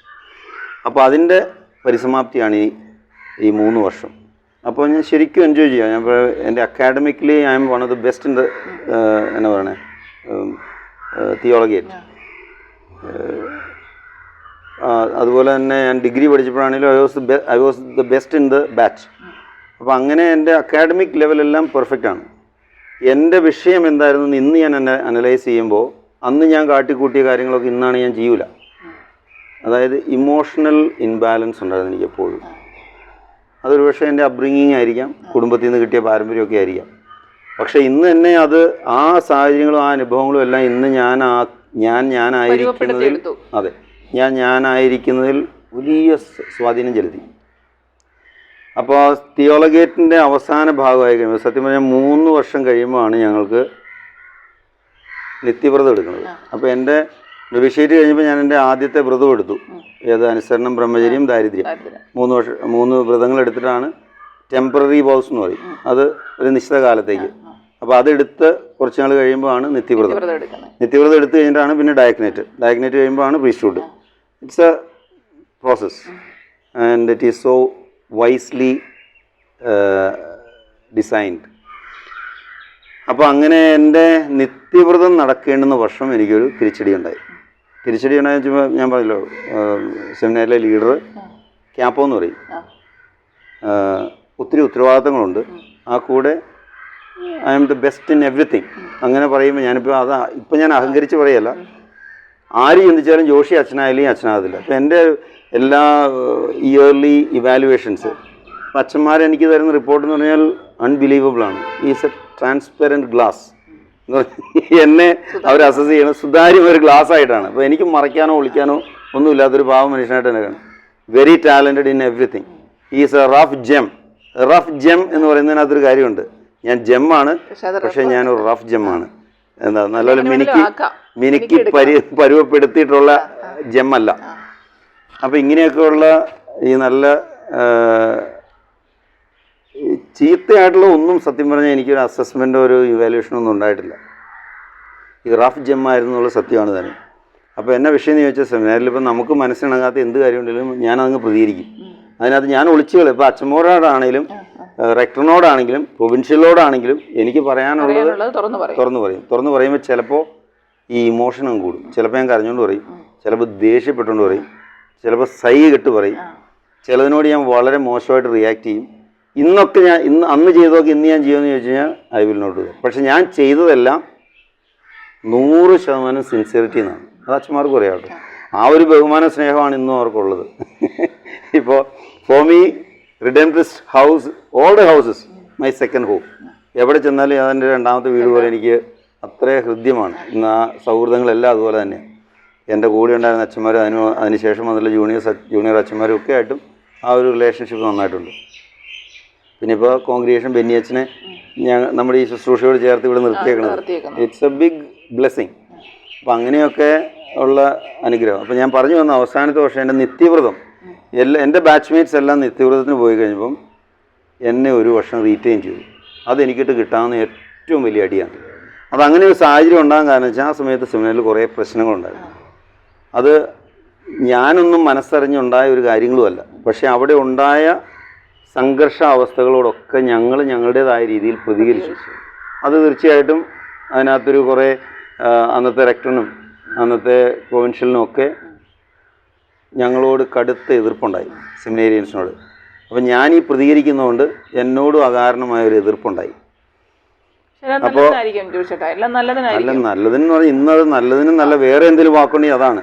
ഇപ്പം ഇന്ന് ഞാൻ ചിന്തിക്കുമ്പോൾ അതെല്ലാം അങ്ങനെ സംഭവിച്ചുകൊണ്ടാണ് ഇന്ന് ഞാനായത്. അപ്പോൾ എന്നെ ഈ ഒരു വർഷത്തെ റീറ്റെയിൻ ചെയ്ത് ബാക്കിയുള്ളവരെല്ലാം പ്രൊമോട്ട് ചെയ്തപ്പം എൻ്റെ ജീവിതത്തിൽ വന്ന ഒരു ഭയങ്കര അടിയായിപ്പോയി. പക്ഷെ ഞാൻ പറയാം, ഇപ്പോൾ എൻ്റെ പേഴ്സണൽ പ്രെയർ, എൻ്റെ ഇൻറ്റിമസി ടു ജീസസ് ഏത് കാര്യങ്ങളെയും ഏത് പ്രതിസന്ധിയെയും തന്മയത്വത്തോടെ നേരിടുന്ന ഒരാൾ. ഇപ്പോൾ ഈ ലിസ്റ്റ് അങ്ങ് ഇടുവാണ്, ഇന്ന ആളുകളാണ് അടുത്ത നിത്യവ്രതത്തിന് വേണ്ടി സെലക്ട് ചെയ്തപ്പെട്ടാണ്. അതിനകത്ത് ആദ്യം വരേണ്ട എൻ്റെ പേര് അതിനകത്തില്ല. അന്നത്തെ എൻ്റെ ജീവിതം എന്ന് പറഞ്ഞാൽ ഇപ്പോൾ ഈ വാർത്ത അറിഞ്ഞത് വൈകുന്നേരമാണ്, ഇന്ന് സന്ധ്യയായി. അപ്പം ഞാൻ അതിനകത്തില്ല എന്ന് കണ്ടപ്പം വേദന നല്ല വാക്ക് പറയുന്നത്. I fell so down hearted. അന്ന് ഞാൻ തിരിച്ചെൻ്റെ മുറിയിൽ പോയിട്ട്, അപ്പോൾ മിക്കവാറും എൻ്റെ മേശപ്പുറത്ത് ബൈബിൾ തുറന്നിരിക്കും. കാരണം എല്ലാ ദിവസവും പർട്ടിക്കുലർ പോർഷൻസ് ഞാൻ വായിച്ച് ഇഷ്ടമുള്ളതെല്ലാം എഴുതി വയ്ക്കും, ബാക്കി മുഴുവൻ അണ്ടർലൈൻ ചെയ്യും. അങ്ങനെ ഭയങ്കര എനിക്ക് ബൈബിളിനോട് ദൈവത്തിൻ്റെ വചനത്തോടൊരു ഭയങ്കര ആഭിമുഖ്യമാണ്. പിന്നെ റിഡംപ്റ്റിസ്റ്റ് സഭാ സമൂഹം എന്ന് പറഞ്ഞാലും വചനം പ്രസംഗിക്കുകയാണ് അവരുടെ മെയിൻ മിഷൻ. അപ്പോൾ ഞാൻ തലേ ദിവസം ബൈബിൾ വായിച്ച് തുറന്ന് അവിടെ വെച്ചിട്ടുണ്ട്. അപ്പോൾ ഈ ബൈബിൾ കണ്ട വഴി എനിക്ക് ദേഷ്യം പറ്റിയ നേരെ കൊട്ടി അടച്ചു വെച്ചിട്ട് നേരെ ഗ്രൗണ്ടിലേക്ക് പോയി. അപ്പോൾ ഞാൻ ഈശോയോട് പറയണം, I will never come to prayer. പിന്നെ രാവിലെ എല്ലാ ബ്രദേഴ്സും കിടന്നുറങ്ങുമ്പോൾ ഞാൻ എൻ്റെ പ്രൈവറ്റ് പ്രെയർ, ഞാൻ പറഞ്ഞില്ലേ ക്ലിയറിയച്ചൻ പഠിപ്പിച്ച പ്രാർത്ഥന പത്മ, അപ്പോൾ ചെറിയൊരു ചാപ്പലുണ്ട്, മനോഹര, നല്ല ആംബിയൻസ് അവിടെ നിന്ന് പ്രാർത്ഥിക്കാൻ. അത് പിന്നെ ഞാൻ പറഞ്ഞില്ല, അതൊരു ഇൻറ്റിമസി ആയല്ലോ. അപ്പോൾ എനിക്കിട്ട് ഈശോ ഈ പണി എനിക്കിട്ട് പണിയൊന്നും എനിക്കറിയത്തില്ലോ. അപ്പോൾ അന്ന് ഞാൻ ശരിക്കും വഴക്ക് കൂടി. ഐ വിൽ നെവർ പ്രേ, തീരുമാനം എടുക്കുക. I will never read the Bible. നേരെ ഗ്രൗണ്ടിൽ പോവാണ്. അപ്പോൾ വേറെ ആരുമില്ല, തന്നെത്താൻ. അപ്പോൾ ഇത് തന്നെത്താൻ വായിക്കും. അപ്പം വർത്താനമായല്ലോ, കോൺഗ്രിഗേഷൻ മുഴുവൻ വർത്താനമായി. Joshy is retain for 1 year. അത് തിരിച്ചടിയാണ്. അതായത് ഏറ്റവും മോശപ്പെട്ട ആളുകൾക്ക് തരുന്ന ശിക്ഷയാണ്. അപ്പോൾ ഞാൻ നോക്കുമ്പോൾ ഞാൻ ഒരു തരത്തിലും മോശമല്ല, പക്ഷെ എനിക്കിട്ടത് കിട്ടി. അപ്പോൾ എനിക്കറിയാം കാരണം, കിട്ടാൻ കാരണം ഇതാണ്. ഞാൻ വളരെ വളരെ അപക്വമായിട്ട് ചില മേഖലകളിൽ പ്രൊവിൻഷ്യലിനോടും റെക്ടറിനോടും ഒക്കെ വഴക്കുകൂടി എന്ന് പറഞ്ഞാൽ അതും എൻ്റെ ഇന്നസെൻസ് ആണ്. അതായത് എൻ്റെ ബാച്ചിലുണ്ടായിരുന്നൊരു ബ്രദറിനെ അകാരണമായിട്ട് പറഞ്ഞു വിട്ടു എന്നൊരു ഫീലിംഗ് എനിക്കുണ്ടായി. എനിക്ക് മാത്രമല്ല, സെമിനാറിൽ അന്നേരം കുറേ കമേഴ്ഷ്യൻസ് ആണ്, അന്നേരം കുറേ വിഷയങ്ങളൊക്കെ ഉണ്ടായിരുന്നു. ഇപ്പോൾ വിശുദ്ധ കുർബാന അർപ്പിച്ചിട്ട് രാവിലെ ചിലപ്പോൾ ഒരുപാട് പ്രശ്നങ്ങൾ അവിടെ ഉണ്ടാവുമല്ലോ, ഒരു പ്രസ്ഥാനമല്ലേ. അതെ. അപ്പോൾ എനിക്ക് അംഗീകരിക്കാൻ പറ്റാതെ വന്നതെന്നു വെച്ചാൽ, സെമിനാരി എന്ന് പറയുമ്പോൾ ഏറ്റവും വിശുദ്ധമായൊരു സ്ഥലമാണല്ലോ. പക്ഷേ ആ ഒരു അവസ്ഥ മാറിയിട്ട് വിശുദ്ധിയാകാൻ മാറിയിട്ട് ഞങ്ങൾ അച്ഛന്മാരും ബ്രദേഴ്സും തമ്മിലുള്ള സംഘർഷം എല്ലാം കൂടെ പന്നിക്കൂടിന് സമയമായി ഉള്ള സത്യം പറഞ്ഞാൽ. വിഷയം എന്താണെന്ന് വെച്ചാൽ, രാവിലെ കുർബാന കഴിഞ്ഞിട്ട് ഇറങ്ങി പോകുന്ന അച്ഛനോട് ഒരു ഗുഡ് മോർണിംഗ് പറഞ്ഞ് തിരിച്ച് പറയത്തില്ല. കുർബാനയാണ് അർപ്പിച്ചേച്ച് പോണത്, പക്ഷേ ഗുഡ് മോർണിംഗ് പറയുമ്പോൾ ഗുഡ് മോർണിംഗ് ഇല്ല. അത് ഞങ്ങളങ്ങനെ അങ്ങോട്ടും, ഞങ്ങൾക്ക് ഇഷ്ടമില്ലാത്ത അച്ഛന്മാർ ഗുഡ് മോർണിംഗ് പറഞ്ഞ് ഞങ്ങൾ അങ്ങോട്ടും തിരിച്ച് പറയത്തില്ല. അപ്പം അങ്ങനെ ഒരു സംഘർഷാവസ്ഥ വന്നു, സ്നേഹമില്ലാത്ത അവസ്ഥ വന്നു. അപ്പോൾ ആ അവസ്ഥ വന്നപ്പോൾ ഞാൻ ഗതികേടൻ ആ സമയത്ത് ക്യാപ്പമാണ് എന്ന് പറഞ്ഞാൽ ലീഡറാണ്. അപ്പോൾ ചില കാര്യങ്ങളിൽ ഞാൻ ചില തീരുമാനങ്ങൾ എടുക്കേണ്ടി വന്നു, ബ്രദേഴ്സിനെ കൂട്ടാനും തീരുമാനങ്ങൾ ഉണ്ടാക്കാനും. ആ സമയത്ത് ഞങ്ങളുടെ ജനറലേറ്റിൽ നിന്ന് ജനറാളച്ചൻ അവിടെ വന്നു കഴിഞ്ഞപ്പോൾ ഈ വിവരങ്ങളെല്ലാം ഞാൻ പോയി ജനറാളച്ചനോട് പറയും. ഞാൻ ഐ സെഡ് ഇറ്റ്, ഞങ്ങളുടെ ജനറാളച്ചൻ വന്നിരിക്കുമ്പോൾ അത് ഇറ്റ്സ് എ പിക്സ്റ്റൈൻ ആവും, ഇറ്റ്സ് നോട്ട് എ സെമിനറി. ഉള്ള കാര്യം ഞാൻ ഉള്ളതുപോലെ ഇതാണ് കാരണങ്ങളെന്നൊക്കെ പറഞ്ഞു. എന്തായാലും അത് അങ്ങനെ അങ്ങ് പോയി. ആ കാരണങ്ങളൊക്കെ വെച്ചാണ് റെക്ടറും ഈ പ്രൊവിൻഷ്യലൈസും എല്ലാം കൂടെ തീരുമാനിച്ചിട്ടാണ് എൻ്റെ നിത്യവ്രതം ഒരു വർഷത്തേക്ക് മാറ്റി വെച്ചത്. ഞാൻ എന്നിട്ട് അവിടെ ഗ്രൗണ്ടിൽ അന്ന് പോയി കിടന്നിട്ട് സത്യമായി എൻ്റെ പൊന്നും മഞ്ജു, ഞാൻ പുല്ലും മണ്ണും കൂടെ വാരി എൻ്റെ വായിലിട്ടു. അതുപോലെ സങ്കടക്കടൽ കരഞ്ഞ് രാത്രി മുഴുവൻ ഞാൻ കരഞ്ഞു.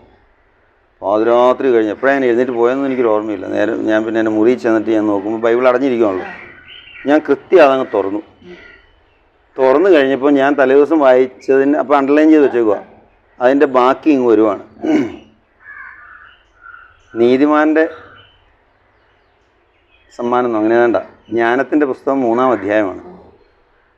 അതായത് നീതിമാൻ്റെ ആത്മാവ് ദൈവകരങ്ങളിലാണ്, ഒരു ഉപദ്രവവും അവരെ സ്പർശിക്കുകയില്ല. അവർ മരിച്ചതായി ഭോഷന്മാർ കരുതി, അവരുടെ പീഡനം അല്പകാലത്തേക്കേ ഉള്ളൂ, അവരുടെ ശിക്ഷ താൽക്കാലികമാണ്, അവരാകട്ടെ ശാന്തി അനുഭവിക്കുന്നു. ശിക്ഷിക്കപ്പെട്ടവരെന്ന് മനുഷ്യദൃഷ്ടിയിൽ തോന്നിയാലും അനശ്വരമായ പ്രത്യാശയുള്ളവരാണ് അവർ. ഓർത്ത് ഈ ശിക്ഷിക്കപ്പെട്ടവരെന്ന് മനുഷ്യദൃഷ്ടിയിൽ തോന്നിയാലും അനശ്വരമായ പ്രത്യാശയുള്ളവരാണവർ. അത് കഴിഞ്ഞ് അവർ ജനതകളെ ഭരിക്കും, രാജ്യങ്ങൾ അവകാശമാക്കും, അങ്ങനെയൊക്കെ പറഞ്ഞുകൊണ്ട് ഭയങ്കര ആശ്വാസത്തിൻ്റെ വചനമാണ് പിന്നെ ഞാൻ വായിക്കുന്നത്. അപ്പം ഞാൻ നോക്കുമ്പോൾ എനിക്കിപ്പോൾ സംഭവിച്ചിരിക്കുന്നതിന് നേരെ വിപരീതമായിട്ടാണ് വചനം എന്നോട് പറയുന്നത്. അനശ്വരമായ പ്രത്യാശയെക്കുറിച്ച് പറഞ്ഞു. 1 മിനിറ്റ് കൊണ്ട് എനിക്ക് വന്ന സങ്കടം മുഴുവൻ അങ്ങ് മാറി, ഒറ്റ മിനിറ്റ് കൊണ്ട്. പിന്നെ എനിക്ക് ഞാൻ പറഞ്ഞില്ല, വചനം കെട്ടിപ്പിടിച്ചെൻ്റെ ചങ്കത്ത് വെച്ച് അതുപോലെ സന്തോഷം സ്നേഹം തോന്നുന്നു എനിക്ക്. അങ്ങോട്ട് പോയപ്പോൾ I will never touch again പറഞ്ഞു. തിരിച്ചു ചെയ്ത് കഴിഞ്ഞപ്പോൾ ഇതെടുത്തിൻ്റെ ചങ്കത്ത് വെച്ചിട്ട് ഞാൻ പറഞ്ഞില്ല, ആ നിമിഷ നേരം കൊണ്ട് എൻ്റെ ആ 1 വർഷം വീണ്ടും ശിക്ഷയാണ്. പക്ഷെ അതെനിക്ക് ഉൾക്കൊള്ളാൻ പറ്റി. ആ രാത്രി തന്നെ ഉൾക്കൊണ്ടു. നേരം വെളുത്തപ്പോൾ ബോർഡിൽ പേര് കിടപ്പോ, എൻ്റെ പേരില്ലല്ലോ. രാവിലെ ബ്രേക്ക്ഫാസ്റ്റ് ചെയ്യാൻ പോകുമ്പോൾ ലഞ്ചിന് പോകുമ്പോഴൊക്കെ ആ ബോർഡിൻ്റെ മുമ്പിൽ കൂടെ പോകണം, പേരില്ല. അപ്പോൾ ബ്രദേഴ്സ് പാവം, അതൊക്കെ എന്താണെന്ന് വെച്ചാൽ അവർക്കും വിഷമമുണ്ട്, എന്നെ കൂടെ കൂട്ടിയില്ലോ എന്ന്. പക്ഷെ ആർക്കും അങ്ങോട്ടും ഇങ്ങോട്ടും ഒന്നും മിണ്ടാനില്ല. ഞാനും ഒരു അക്ഷരം അതിനെക്കുറിച്ച് മിണ്ടിയില്ല. പിന്നെ അത് ആ രീതിക്ക് അങ്ങ് വിട്ടു. പക്ഷെ പിന്നെ വന്ന ദിവസങ്ങളെല്ലാം എനിക്ക് വളരെ, ഞാൻ പറഞ്ഞു, അത് ഞാനൊരു വളരെ പോസിറ്റീവായിട്ടുള്ളൊരു ആറ്റിറ്റ്യൂഡോടെ എടുത്തു. അത് കഴിഞ്ഞ് പിന്നെ ആ ദിവസങ്ങൾ പിന്നെ നിത്യവ്രതം വന്നു. എൻ്റെ ബാച്ച്മേറ്റ്സ് എല്ലാം നിത്യവ്രതം. അപ്പോൾ അവരെല്ലാം വീട്ടുകാർ, ചാച്ചനാണെങ്കിൽ ഇവിടെ നിന്ന് നിത്യവ്രതത്തിനാണ്ട് 10-20 പേര് അങ്ങോട്ട് വരാനായിട്ട് പൈസയൊക്കെ ഉണ്ടാക്കി വണ്ടിയും വിളിച്ച് വെച്ചേക്കുക നിത്യവ്രതത്തിന് വരാനായിട്ട്. ഇതിനാണ് ഈ ഇത് വന്നതാണ്. അപ്പോൾ എന്നാലും എൻ്റെ ഒരു മനസ്സും മനോഭാവം അത് വെച്ചാൽ അന്ന് ആ സമയത്ത് എൻ്റെ ബാച്ചിലുള്ള 7-8 പേരുണ്ട്, അവിടെ എല്ലാം നിത്യവ്രതം നടക്കുവാണ്. അപ്പോൾ അവിടെ എല്ലാം വീടുകളിൽ നീ പറഞ്ഞ പോലെ നമ്പേഴ്സ് എത്രയാണെന്ന് നോക്കണില്ല, 10 പേരായിരുന്നു 20 പേരായിരുന്നു നോക്കണില്ല. പക്ഷേ ഞാൻ ആന്ധ്രയിൽ നിന്ന് തമിഴ്നാട്ടിൽ നിന്നൊക്കെ ഉണ്ട് വീട്ടുകാർ വരുന്നത്. എൻ്റെ മഞ്ജു, ഞാൻ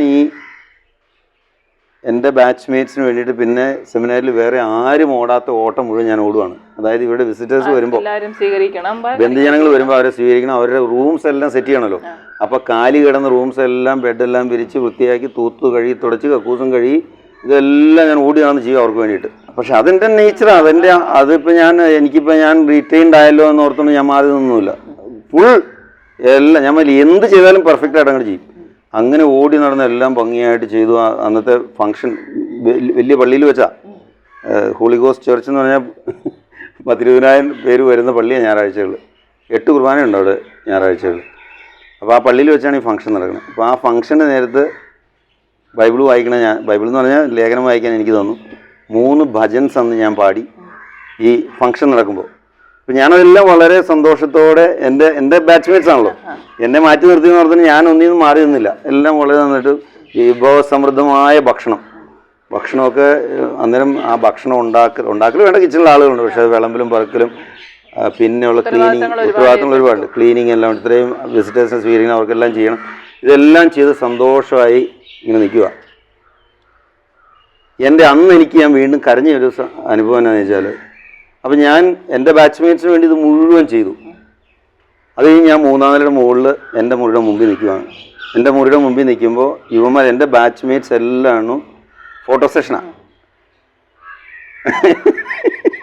പറയും എനിക്ക് ചിരിയും എപ്പോഴും സങ്കടം വന്നാലും വേദനയുള്ള സങ്കടമല്ല കേട്ടോ. അപ്പോൾ വിഷയം എന്താണെന്ന് വെച്ചാൽ, അപ്പോൾ ഞാൻ എൻ്റെ മനസ്സിൽ പെട്ടെന്ന് വന്ന ചിന്ത എന്താണെന്ന് വെച്ചാൽ, എൻ്റെ ബാച്ച്മേറ്റ്സിന് വേണ്ടിയുള്ള എല്ലാ കാര്യങ്ങളും ഇത്രയും മനോഹരമായിട്ട് ഞാൻ ചെയ്തു. ഇവരെല്ലാം ഫോട്ടോ എടുക്കുക. ഒരെണ്ണം പോലും എന്നെ വിളിച്ച് കൂടെ നിർത്തിയൊരു ഫോട്ടോ എടുത്തില്ല. എനിക്ക് ഭയങ്കരമായിട്ട് ഫീൽ ചെയ്തു. പക്ഷെ ഫീൽ ചെയ്യാൻ ഞാൻ ആരും ഇത് ഇപ്പം അതിനുശേഷം ഞാൻ ആ ഫീലിംഗ് ഇപ്പം ഉള്ള പറഞ്ഞു. പക്ഷെ ഇതിൽ നിന്നൊക്കെ എന്നെ ഓരോ പാഠങ്ങൾ ഈശോ പഠിപ്പിക്കുകയായിരുന്നു. ഞാനിതൊരു കംപ്ലയിൻ്റ് ആയിട്ടോ ഒരു വിഷമമായിട്ടോ, പക്ഷേ ഞാനിപ്പോഴും ഓർക്കണ്ട, ആ 3-ാം നില വലിയ ഭയങ്കര കെട്ടിടമാണ്. 3-ാം നില മുഴുവൻ കല്ലുകൊണ്ടാണ് ആ വീട്, ഞങ്ങളുടെ ഹോം പണിതേക്കണം മുഴുവൻ. 3-ാം നിലയുടെ എൻ്റെ മുറിയുടെ മുമ്പിൽ നിന്നിട്ട് താഴേക്ക് നോക്കുമ്പോൾ ഗ്രൗണ്ടും ഫോട്ടോ സെഷൻ നടക്കുകയാണ്. അപ്പോൾ അവിടെ നിന്ന് കരഞ്ഞിപ്പോൾ ഞാൻ ഓർക്കുക.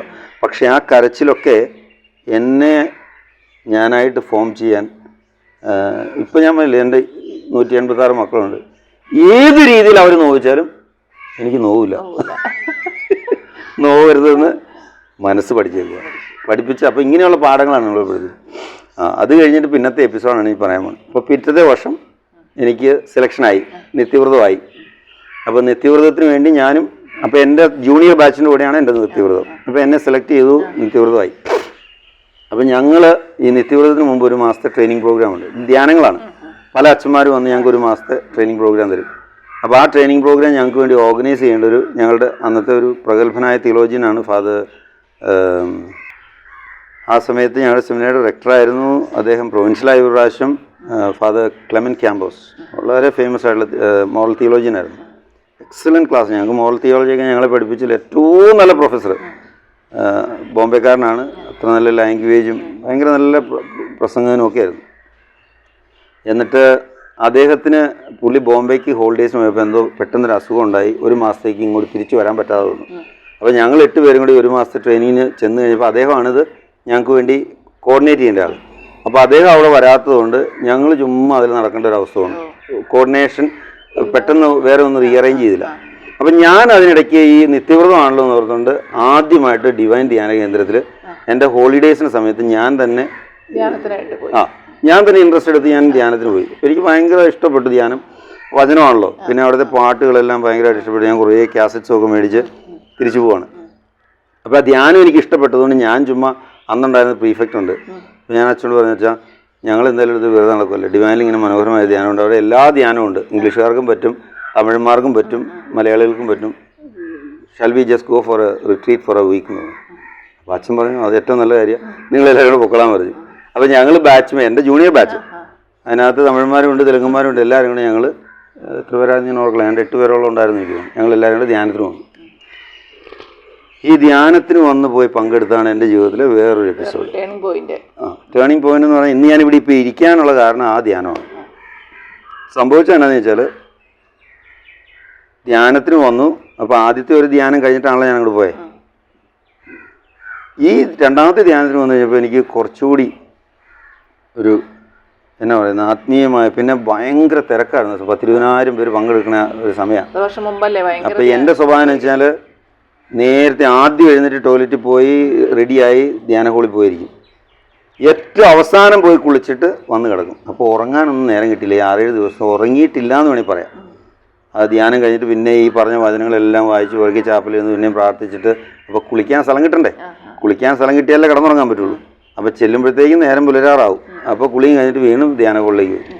ഈ 6 ദിവസവും ഞാൻ ഉറങ്ങിയിട്ടേ ഇല്ല. ധ്യാനം കഴിഞ്ഞ് പരിശുദ്ധാഭിഷേകത്തിൻ്റെ ഇത് കഴിഞ്ഞപ്പോഴത്തേക്കും ഞാൻ വേറൊരു മനുഷ്യനാണ്, ഉറങ്ങാനേ പറ്റത്തില്ല. എക്സൈറ്റ്മെൻ്റ് എന്ന് പറഞ്ഞാൽ സന്തോഷം അങ്ങോട്ട് ഉള്ളിൽ നിറഞ്ഞിട്ട് ഭയങ്കര വർത്തമാനവും ചിരിയും പ്രവചനങ്ങളും ഇങ്ങനെ ഇങ്ങോട്ട് വരാൻ തുടങ്ങി. പണ്ട് ഞാൻ പറഞ്ഞില്ലേ ആ പെൺകുട്ടിയുടെ അവസ്ഥയായി എനിക്ക് എക്സൈറ്റ്മെന്റ് ആണ്.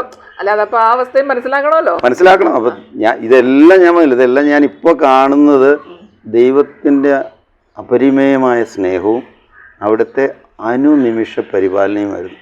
എനിക്ക് ആ രീതിയിൽ ഇതൊന്നും കാണാൻ അന്ന് എനിക്കിത് പറ്റിയില്ല. പക്ഷെ ഇന്ന് തിരിച്ച് ചിന്തിക്കുമ്പോൾ I really bless God, really thank God four everything that happened in my life. എല്ലാം അത് സംഭവിച്ചതും സംഭവിക്കുന്നതും സംഭവിക്കാനിരിക്കുന്നതും നമ്മുടെ നന്മയ്ക്ക് വേണ്ടി തന്നെയാണ്. അങ്ങനെ കാണാനൊരു കണ്ണ് ദൈവം തരുന്ന ജ്ഞാനം കൊണ്ട് ഇതിനെ കാണാൻ പറ്റിയാൽ ആ ലൈഫ് ഈസ് സോ ഗുഡ്.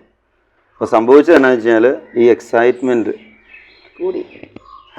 കൂടിയിട്ട് എനിക്ക് ഉറപ്പില്ല.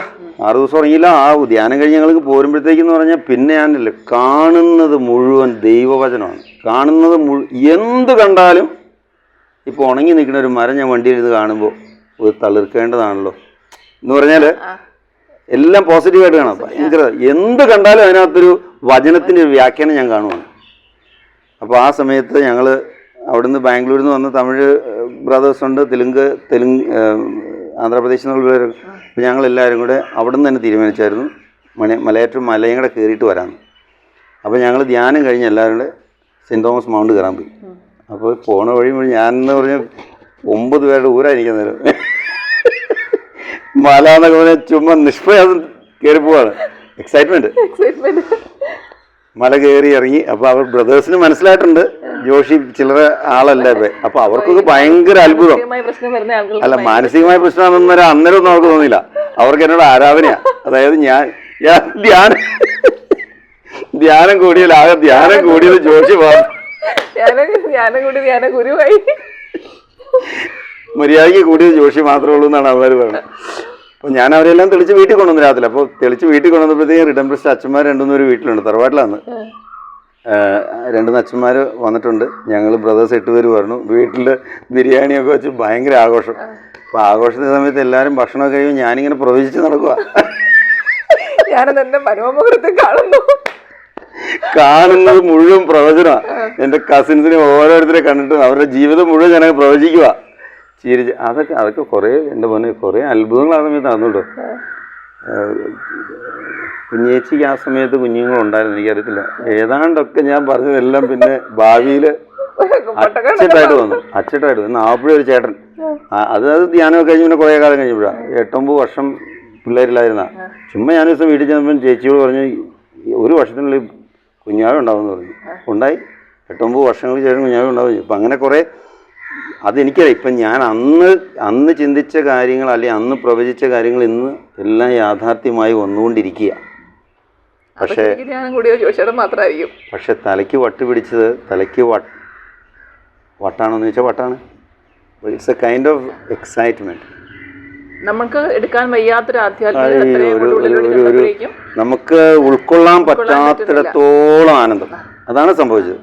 അപ്പോൾ രാത്രി അന്ന് ഉറങ്ങിയില്ല, പ്രാർത്ഥനയും പ്രവചനമായിട്ട് ഇങ്ങനെ നടന്നപ്പോൾ ടോമിക്ക് മനസ്സിലായത് ഇങ്ങനെ പോയി കഴിഞ്ഞാൽ കളി കിട്ടുന്നത് മനസ്സിലായി. പിറ്റേ ദിവസം രാവിലെ. അപ്പോൾ രാത്രി ഉറങ്ങിയില്ല.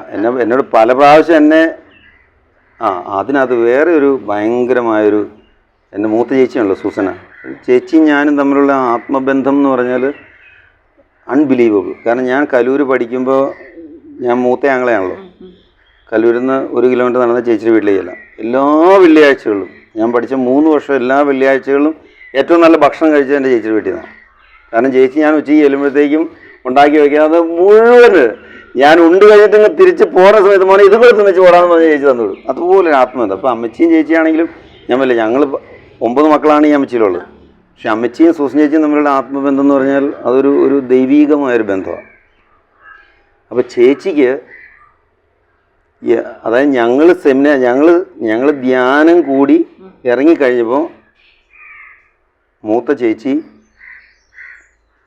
വീട്ടിൽ പറയാണ്, ചേച്ചി കല്ലൂരാണല്ലോ, എൻ്റെ കൊച്ചിന് എന്തോ സംഭവിച്ചു. ശരിക്കും ഇവിടെ ഒരു പ്രവചനം നടന്നു. അപ്പോൾ പറയുമ്പോൾ എനിക്ക് ഭയങ്കരമായൊരു ഫീലിംഗ് ഉണ്ട് ഉള്ളിൽ ഒരു എൻ്റെ കൊച്ചിന് എന്തോ സംഭവിച്ചു, ഞങ്ങൾ ആരും പറഞ്ഞതിന് ചേച്ചി വീട്ടു പോകും. അപ്പം എന്നെ ഞാൻ ധ്യാനം കഴിഞ്ഞ് പ്രവചിച്ച് നടക്കുമ്പോൾ എന്നെ ഇവരെല്ലാം വീക്ഷിക്കുന്നുണ്ട്. സൂസൻ ചേച്ചിയുണ്ട്, വേറെ ഗ്രേസ് ചേച്ചിയുണ്ട്. ആ ഗ്രേസ് ചേച്ചിയുടെ വീട്ടിലന്ന് കുറേ പ്രശ്നങ്ങളൊക്കെ. അപ്പോൾ ഈ ഗ്രേസ് ചേച്ചിനെയൊക്കെ ഞാൻ വാതയ്ക്ക് പിടിച്ചെടുത്തിട്ട് ചുമ്മാ പ്രവചിക്കുക, അതൊന്നും ഒരു വിഷയമല്ല, ഇതെല്ലാം മാറിപ്പോകുന്നത് പറഞ്ഞിട്ട് ഭയങ്കര.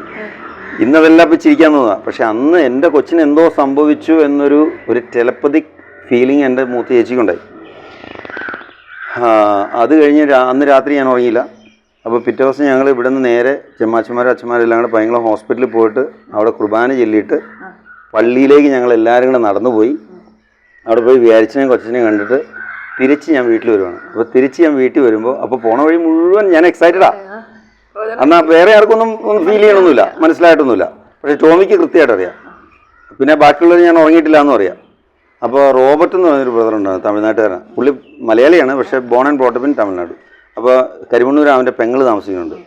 അപ്പോൾ ഞങ്ങൾ ബാംഗ്ലൂരിൽ നിന്ന് തന്നെ തീരുമാനിച്ചായിരുന്നു ഇവിടെ വന്ന് വീട്ടിൽ വന്നു കഴിഞ്ഞാൽ കരിമണ്ണൂർ തൊട്ടടുത്താണല്ലോ, റോബർട്ടിനെ അവിടെ കൊണ്ടുപോകാമെന്ന് പറഞ്ഞായിരുന്നു. അപ്പോൾ ഞാൻ ഈ കുർബാനയെല്ലാം കഴിഞ്ഞ് വീട്ടിൽ വന്ന് ബ്രേക്ക്ഫാസ്റ്റ് കഴിയുമ്പോൾ ഞാൻ റോബർട്ടിനോട് വന്നാൽ അത് ടോമിക്ക് സ്കൂട്ടറുണ്ട്. അപ്പോൾ ഞാൻ ടോമിയോട് ചോദിച്ചു, എന്നാൽ ഞാൻ റോബർട്ടിനെ കൊണ്ടൊന്ന് കരിമണ്ണൂർ പോയിട്ട് വരട്ടെന്ന് ചോദിച്ചു. ടോമിക്ക് മനസ്സിലായി ഞാൻ സ്കൂട്ടർ ഓടിച്ച് പോയി കഴിഞ്ഞാൽ എക്സൈറ്റ്മെൻ്റ് ആയിരിക്കും, പ്രശ്നമാവുമെന്ന് മനസ്സിലായിട്ട് ടോമി പറഞ്ഞു, നീ ഒന്ന് കിടന്നുറങ്ങിക്കോ, നീ ഒന്ന് ഉറങ്ങിയിട്ട് ഞാൻ കൊണ്ടുവരാമെന്ന് പറഞ്ഞു. പക്ഷേ എൻ്റെ മഞ്ജു, അപ്പോൾ ടോമിക്ക് എന്നിൽ ഈ മാറ്റം വന്നെന്ന് കണ്ടതുകൊണ്ട് കുർബാനയ്ക്ക് ചെന്ന് കഴിഞ്ഞപ്പോൾ തന്നെ ടോമി ഡോക്ടർ ഏഞ്ചലോട് പറഞ്ഞായിരുന്നു, ജോഷി ഇങ്ങനെ എക്സൈറ്റഡ് ആണ്, എന്നാ അമ്മ ചെയ്യണം പറ്റും. അപ്പം അമ്മ അത് നിസ്സാരമായിട്ട് കണ്ടു. ധ്യാനം കൂടി എൻ്റെ ഒരു എക്സൈറ്റ്മെൻ്റ് അല്ലേ ടോമി, അതങ്ങ് മാറിക്കോളൂ എന്ന് പറഞ്ഞ് അന്നേരം അങ്ങ് വിട്ടു. അപ്പം ഞാനിവിടെ ഈ എക്സൈറ്റ്മെൻറ്റ് മാറണില്ല എന്ന് കണ്ടു കഴിഞ്ഞപ്പോൾ എന്നോട് കിടന്ന് ഉറങ്ങിക്കോളാൻ പറഞ്ഞല്ലോ. ഞാൻ അവിടെ ഒരു കുഞ്ഞു മുറിയുണ്ട്, അന്ന് പ്രെയർ റൂം. അത് ഞാൻ പ്രെയർ റൂമിൽ കയറിയിരുന്ന് ഉറങ്ങാൻ കിടന്നിട്ട് എനിക്ക് ഉറങ്ങാൻ പറ്റില്ല. കണ്ണടയ്ക്കുന്നതും പിന്നെ ഞാൻ കാണുന്നത് മുഴുവൻ ദർശനങ്ങളാണ്. അപ്പം ഞാനൊരു പ്രത്യേക സ്റ്റേജിലേക്ക് ആയിപ്പോയി. I cannot sleep, I know that I can. അപ്പോൾ എനിക്ക് മനസ്സിലായി തുടങ്ങി ഇത് ഉറങ്ങാൻ കിടന്നിട്ട് ഉറങ്ങാൻ പറ്റണില്ലല്ലോ. അപ്പോൾ എക്സൈറ്റ്മെൻറ്റ് കൂടുതലായി. അപ്പോൾ ടോമി ഏഞ്ചലമ്മയോട് പറഞ്ഞായിരുന്നുകൊണ്ട് അപ്പോൾ അമ്മ എന്തോ ഒരു ടാബ്ലറ്റ് കൊടുത്തു വിട്ടാൽ ടോമിയുടെ കയ്യിൽ, സ്ലീപ്പിംഗ് ടാബ്ലറ്റ്. അപ്പോൾ ടോമി ഞാൻ ഉറങ്ങാൻ കടന്ന വഴിയെ, എടാ നീ കിടക്കുമ്പോൾ നീ ഉറക്കം നന്നായിട്ട് ഉറങ്ങട്ടെ, നീ ഈ ഗുളികയും കൂടെ കഴിച്ചോളാൻ പറഞ്ഞു. ഈ ഗുളികയും കൂടെ എനിക്ക് തന്നു. അപ്പോൾ ഞാനത് മേടിച്ച് കഴിച്ചിട്ടാണ് കിടക്കണേ. ഈ ഗുളികയും കൂടെ ഞാൻ കഴിച്ചിട്ട് ഞാൻ കിടന്നപ്പോഴത്തേക്കും എനിക്ക് അപ്പോൾ തോന്നി പൈങ്കൾ ആശുപത്രി പോകാൻ എനിക്ക് രക്ഷയില്ലാന്ന്. ഞാനും ടോമിയും കൂടെ തന്നെ ഇറങ്ങി നടന്നു പൈങ്കൾ ആശുപത്രിക്ക് പോയി. ആ ഗേറ്റിങ് ചെല്ലണ ഞാൻ ഓർക്കുന്നുണ്ട്. അപ്പോൾ ഇത് ഞാൻ കൊളാപ്സ്ഡായി. അത് ഞാൻ അവർ കൊണ്ടുപോയി എനിക്ക് ഇഞ്ചക്ഷൻ തന്നു. 24 മണിക്കൂർ ഒറ്റ ഉറക്കം ഉറങ്ങി. 24 hours ഉറങ്ങി. പിന്നെ 11 ദിവസം പൈങ്കൾ ആശുപത്രിയുടെ കണക്കിൽ ഞാൻ പേഷ്യൻ്റാണ്.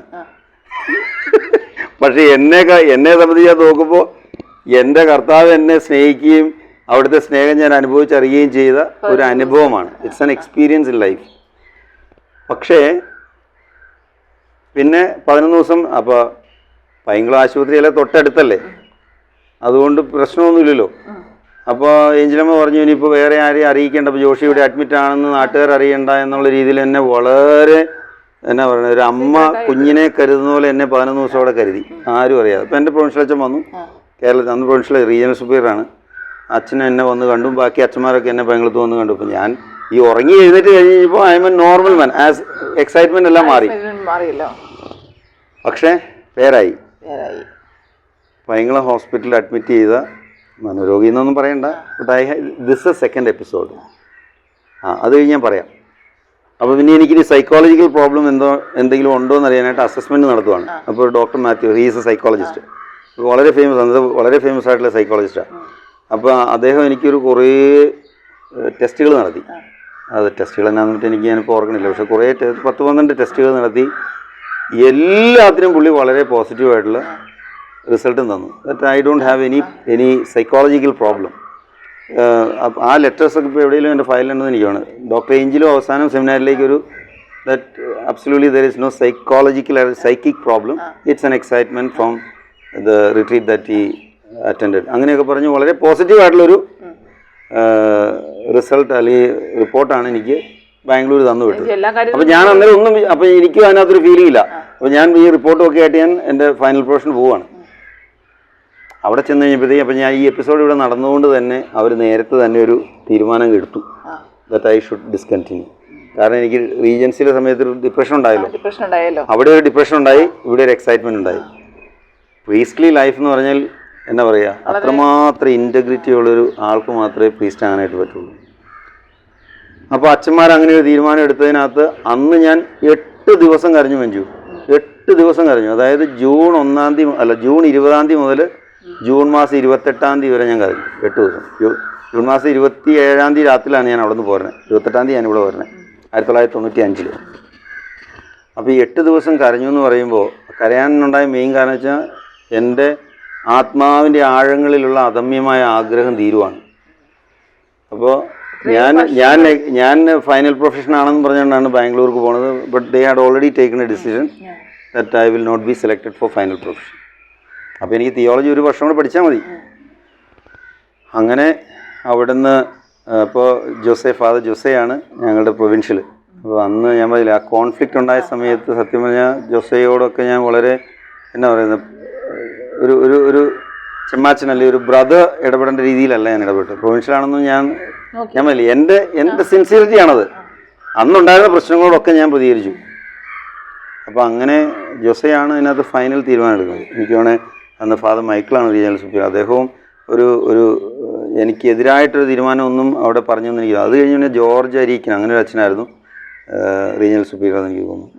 എന്തായാലും അവരെല്ലാവരും കൂടെ കൂട്ടായിട്ട് എടുത്ത ഒരു തീരുമാനമാണ് ദാറ്റ് ഐ ഷുഡ് ഡിസ്കണ്ടിന്യൂ. അവരെ കുറ്റം പറയാൻ പറ്റത്തില്ല, ഒരിക്കലും പറ്റത്തില്ല എന്ന് തന്നെയല്ല. ഒരു ഇൻറ്റഗ്രിറ്റി ഉള്ള ഒരു പ്രീസ്റ്റ് ആകണമെങ്കിൽ ഈ 2 എപ്പിസോഡ് ജീവിതത്തിൽ വന്ന ഒരാൾ അന്നേരം എൻ്റെ ആ സമയത്ത് എൻ്റെ ഉള്ളിൽ ദൈവമേ, എൻ്റെ ഉള്ളിലെ ആഗ്രഹം കൊണ്ട് ഞാൻ അച്ഛനാകണം എന്നുള്ള ആഗ്രഹം മാത്രം. പിന്നെ അല്ല, ഭയങ്കര ഹോസ്പിറ്റലിൽ നിന്ന് തന്ന റിസൾട്ട് എല്ലാം നല്ലതാണ്, നല്ല റിസൾട്ടാണ്. അതിനകത്തൊന്നും നെഗറ്റീവായിട്ടൊന്നുമില്ല. അതിനകത്ത് എഴുതിയിട്ടുണ്ട് excellent. He could be an asset to your congregation എന്ന് എഴുതിയിട്ടുണ്ട് അവസാനം. അപ്പോൾ അങ്ങനെയൊക്കെ ആയിട്ടും അവരെന്നെ റിജക്റ്റ് ചെയ്തപ്പം വന്ന ഒരു സങ്കടത്തിൽ നിന്നാണ് 8. അതാണ് സത്യമായിട്ടും അതാണ് അനുഭവിച്ചത്. അതായത് എന്തായാലും ഞാൻ ആയിട്ട് അവസാനം അന്ന് മനസ്സിലായില്ല, ഇന്ന് മനസ്സിലാവണം. ആയിട്ട് സംഭവം എന്താണെന്ന് വെച്ച് കഴിഞ്ഞാൽ ഞാൻ എന്തായാലും എനിക്ക് കരച്ച്, അപ്പോൾ അങ്ങനെ ഒരു ഡിസിഷൻ എടുത്തപ്പം naturally I was so sad. കരഞ്ഞല്ലോ. ആ കൂടെ കൂടുതൽ കരയാൻ കാരണം എന്ന് വെച്ചാൽ, അപ്പോൾ എൻ്റെ പ്രൊഫഷൻ റിന്യൂ ചെയ്യുവാണല്ലോ. എൻ്റെ ടെമ്പററി പ്രൊഫഷൻ പെർമനൻറ്റ് പ്രൊഫഷൻ ആവുകയാണ്, നിത്യവ്രതമാവുകയാണ്. അപ്പോൾ എന്നെ പ്രൊവിൻഷ്യൽ അച്ഛൻ എന്നെ വിളിച്ച് മുമ്പിലിരുത്തിയിട്ട് എനിക്കൊരു 3-4 വരി എഴുതി തന്നു. അപ്പോൾ അവർക്ക് ആ പ്രോസസ്സ് എളുപ്പമാകാൻ വേണ്ടിയിട്ടാണ്. അതായത് ഞാൻ സൊമനസാൽ പോരുന്നു എന്നുള്ള ഡോക്യുമെൻ്റഡ് ആയി കഴിഞ്ഞാൽ പിന്നെ വേറെ അവർ ഹയർ കാര്യങ്ങളൊന്നും ചെയ്യേണ്ട. അതല്ലെങ്കിൽ എനിക്ക് ഒരുപാട് വേറെ കോംപ്ലിക്കേഷൻസ് ഉണ്ട്. അപ്പോൾ ആ പ്രോസസ്സ് എളുപ്പമാക്കാനായിട്ട് ജോസെ എനിക്കൊരു 4 വരി എഴുതരാണ്. I am Joshy Mathew. After much prayer and reflection I have discerned that I am not called for this way of life in the congregation of the Most Holy Redeemer. Therefore, I wish not to renew my vows when they expire. അതെങ്ങനെ എഴുതും? അപ്പോൾ അതായത് എൻ്റെ വൗസ് expire ചെയ്യുന്ന ഡേറ്റിന് ശേഷം ഞാനിത് renew ചെയ്യാൻ താല്പര്യപ്പെടുന്നില്ല എന്ന് ഞാൻ എഴുതി കൊടുക്കണം. എൻ്റെ മഞ്ജു, ഞാനൊരു 500 പേജിലെങ്കിലും മിനിമം അത് എഴുതും കീറും. കാരണം എൻ്റെ ആത്മാവ് കൊണ്ട് എനിക്ക് സമ്മതിക്കാൻ പറ്റണില്ല. അതായത് എൻ്റെ ജീവിതത്തിൽ ഞാൻ 8 ദിവസം അത്രമാത്രം ആത്മസംഘർഷം അനുഭവിച്ചു. 11 വർഷം എല്ലാം കിടക്കുക. പക്ഷേ അന്ന് ബെന്നിയച്ചൻ അച്ഛനാണ്, അനിയൻ അവിടെ ഉണ്ട്. ആ ദിവസം ഞാൻ പിന്നെ അത് കഴിഞ്ഞ് സംഭവം എന്നാന്ന് ചോദിച്ചാൽ, ഈ 8 ദിവസം കരഞ്ഞിട്ട് അവസാനം ഞാൻ വീണ്ടും വചനം എടുത്ത് വായിക്കുവാണ്. അപ്പോൾ എനിക്കൊരു വചനം കിട്ടുവാണ്, വായിച്ച് തുറന്ന വഴി കിട്ടുകയാണ്. അവസാനം വരെ സഹിച്ചു നിൽക്കുന്നവൻ രക്ഷ പ്രാപിക്കും. അവസാനം വരെ സഹിച്ചു നിൽക്കുന്നവൻ രക്ഷ പ്രാപിക്കും. മത്തായിയുടെ സുവിശേഷം ഉപവാസം മറന്നുപോയി. അവസാനം വരെ സഹിച്ചു നിൽക്കുന്നവൻ രക്ഷ പ്രാപിക്കും. ആ വചനം കിട്ടിക്കഴിഞ്ഞപ്പോൾ ആദ്യം ഞാൻ പറയില്ല, ഒരു പ്രാവശ്യം ഉണ്ടായ പോലെ ഒരു സൗഖ്യം ഇങ്ങോട്ട്. പിന്നെ ഞാൻ നിഷ്പ്രയാസം എഴുതി പ്രൊവിൻഷ്യൽ അച്ഛൻ കൊണ്ട് കവറിനകത്തിട്ട് കൊടുത്തു. എനിക്ക് ഡിസ്പെൻസേഷൻ കിട്ടി. ടോമി അങ്ങോട്ട് വന്നു എന്നെ കൊണ്ടുവരാനായിട്ട്, പാക്ക് ചെയ്തു. എല്ലാവരോടും സമങ്കളം ഞാനൊരു നല്ലൊരു എഴുത്തെഴുതി. 11 വർഷം എന്നെ കാത്ത എൻ്റെ അനുഭവങ്ങൾ മുഴുവൻ പറഞ്ഞ് വളരെ പോസിറ്റീവായിട്ടുള്ളൊരു ലെറ്റർ എഴുതി. that I am going for my good and for the good of the congregation. Even if I am not a priest, I will try my maximum best to be a best human person എന്നൊക്കെ പറഞ്ഞ് മനോഹരമായൊരു ലെറ്ററൊക്കെ എഴുതി ഞാൻ അവിടെ ബോർഡിൽ പതിപ്പിച്ച്, ആ board തന്നെ ഏതാ എൻ്റെ പേര് എഴുതി ഇടാത്ത ബോർഡ്, ആ ബോർഡിൽ തന്നെ ഞാൻ അതെല്ലാം എഴുതി വെച്ച് മനോഹരമായിട്ട് സന്തോഷമായിട്ട് എല്ലാവരും ടാറ്റ പറഞ്ഞ് വളരെ സമാധാനത്തോടെ പോകുന്നു. അപ്പോൾ ഞാൻ സെമിനാരിയിൽ നിന്ന് 1995 ജൂൺ മാസം 27 രാത്രി പോകുന്നു, 28 രാവിലെ ഞാൻ ഇവിടെ വരുവാണ്. അപ്പോൾ അതുപോലെ തന്നെ വീട്ടിലത്തെ അവസ്ഥയൊന്നും ഞാൻ പറയുക. അപ്പോൾ ചാച്ചനും അമ്മച്ചിയും ഞാൻ പറഞ്ഞല്ലോ ഫൈനൽ പ്രൊഫഷൻ കൂടാനായിട്ട് ഒരുങ്ങിയിരിക്കും. തന്നെയല്ല, 1 വർഷം കഴിഞ്ഞിട്ടുള്ള എൻ്റെ ഓർഡിനേഷൻ ലോകത്തെ ഏറ്റവും നല്ല ഓർഡിനേഷൻ ആയിട്ട് നടത്താൻ വേണ്ടി ചാച്ചനുള്ള പൈസയെല്ലാം സംഘടിപ്പിച്ച് ബാങ്കിൽ കൂട്ടി വെച്ചേക്കുക, ഓർഡിനേഷൻ നന്നായിട്ട് നടത്താൻ വേണ്ടിയിട്ട്. ആ സമയത്താണ് അപ്പൻ അറിയണത്. ദാറ്റ് ടൈം 11 വർഷങ്ങൾക്ക് ശേഷം വീട്ടിലും ബന്ധുക്കളും ഞാൻ അച്ഛനാകുമെന്നുള്ള, ഇപ്പോൾ മയിലക്കും ഇടവക്കാർ, ഞാൻ സെമിനാരിൽ നിന്ന് വന്ന് 28 രാവിലെ പള്ളി ചെന്നപ്പം കപ്പിയാരിയേട്ടൻ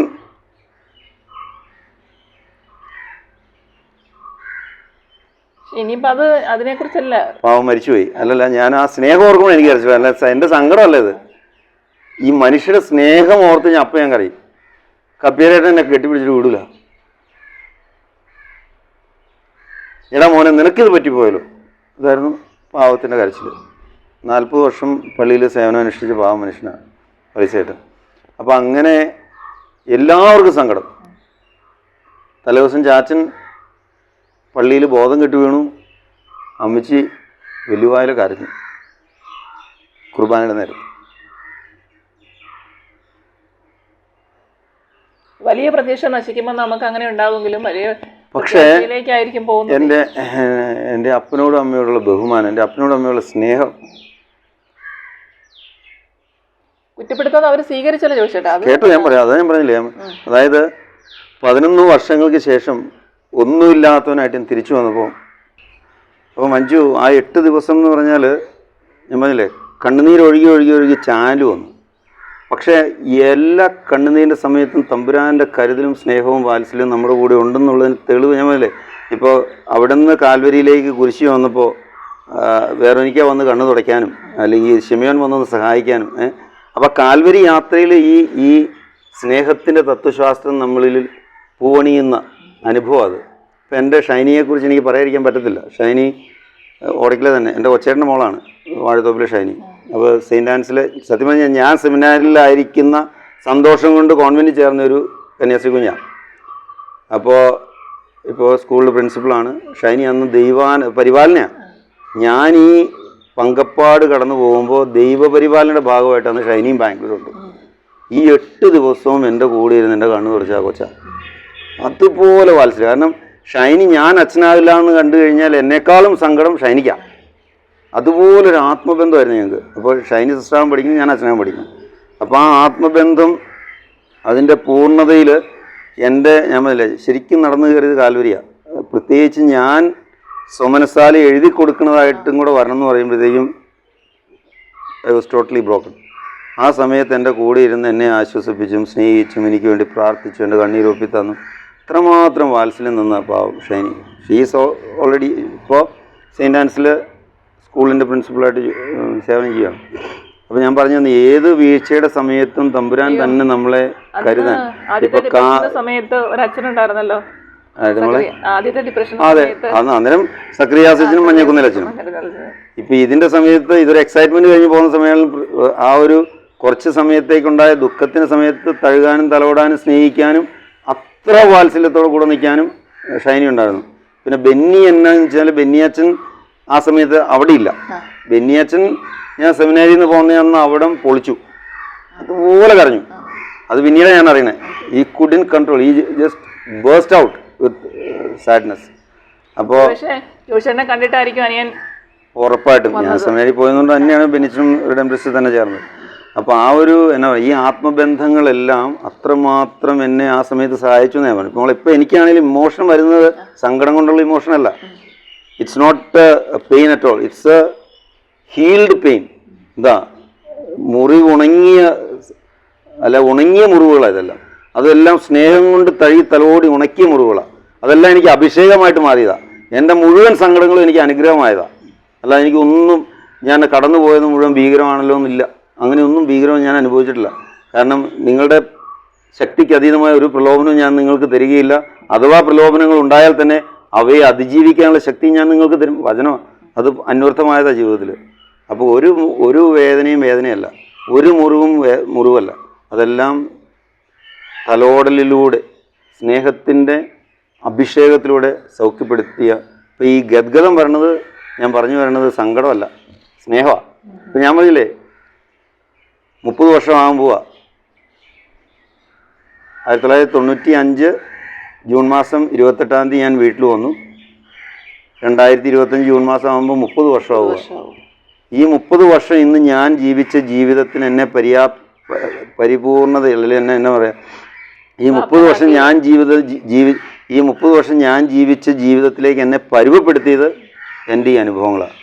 അപ്പോൾ ബാംഗ്ലൂരിൽ നിന്ന് നിറപെട്ടിയുമായിട്ട് തിരിച്ച് 11 വർഷങ്ങൾക്ക് ശേഷം ഞാനും ടോമിയും കൂടെ വീട്ടിൽ വന്ന് കയറുമ്പോൾ പടിക്കൽ വന്ന് നിൽക്കുമ്പോൾ ചാച്ചൻ ഇറങ്ങി വന്നിട്ട്, പള്ളിയിൽ തലയിറങ്ങി വീണ ചാച്ചൻ, അല്ലെങ്കിൽ വാവ് പൊട്ടിക്കരഞ്ഞ അമ്മ, രണ്ടുപേരും ചാച്ചൻ ഇറങ്ങി വന്ന് എൻ്റെ കയ്യിൽ നിന്ന് പെട്ടി മേടിച്ചിട്ട് എന്നോട് പറഞ്ഞു, സാരയുടെ മോനെ. ആ കരുതൽ പിന്നെ സംഭവിച്ചതെല്ലാം അത്ഭുതമാണ്. അപ്പോൾ ഞാൻ വീട്ടിൽ വരുമ്പോൾ മണിച്ചേട്ടൻ വീട്ടിൽ ഞാൻ പറഞ്ഞില്ല, അതിന് മുമ്പ് കഥ പറഞ്ഞല്ലോ, 94-ലെ ദൈവം ഇതെല്ലാം ഒരുക്കി. അപ്പോൾ അതാ പറഞ്ഞത്, സംഭവിച്ച ദുരിതങ്ങൾക്കൊക്കെ അർത്ഥമുണ്ടായിരുന്നു. ഓരോന്നിനും ഇപ്പം ഞാൻ അച്ഛനായിരുന്നെങ്കിൽ ഒരുപക്ഷെ ഇന്ന് ഞാൻ ചെയ്യുന്നത് ചെയ്യാൻ പറ്റിയെന്ന് വരത്തില്ല. നല്ല അച്ഛനായിരിക്കും, പക്ഷെ തീർച്ചയായിട്ടും ദൈവം ആഗ്രഹിക്കുന്ന തരത്തിൽ ഈ തരത്തിലായിരിക്കുമല്ലോ അത്. തീർച്ചയായിട്ടും ദൈവിക പദ്ധതികൾ വ്യത്യസ്തമല്ലേ.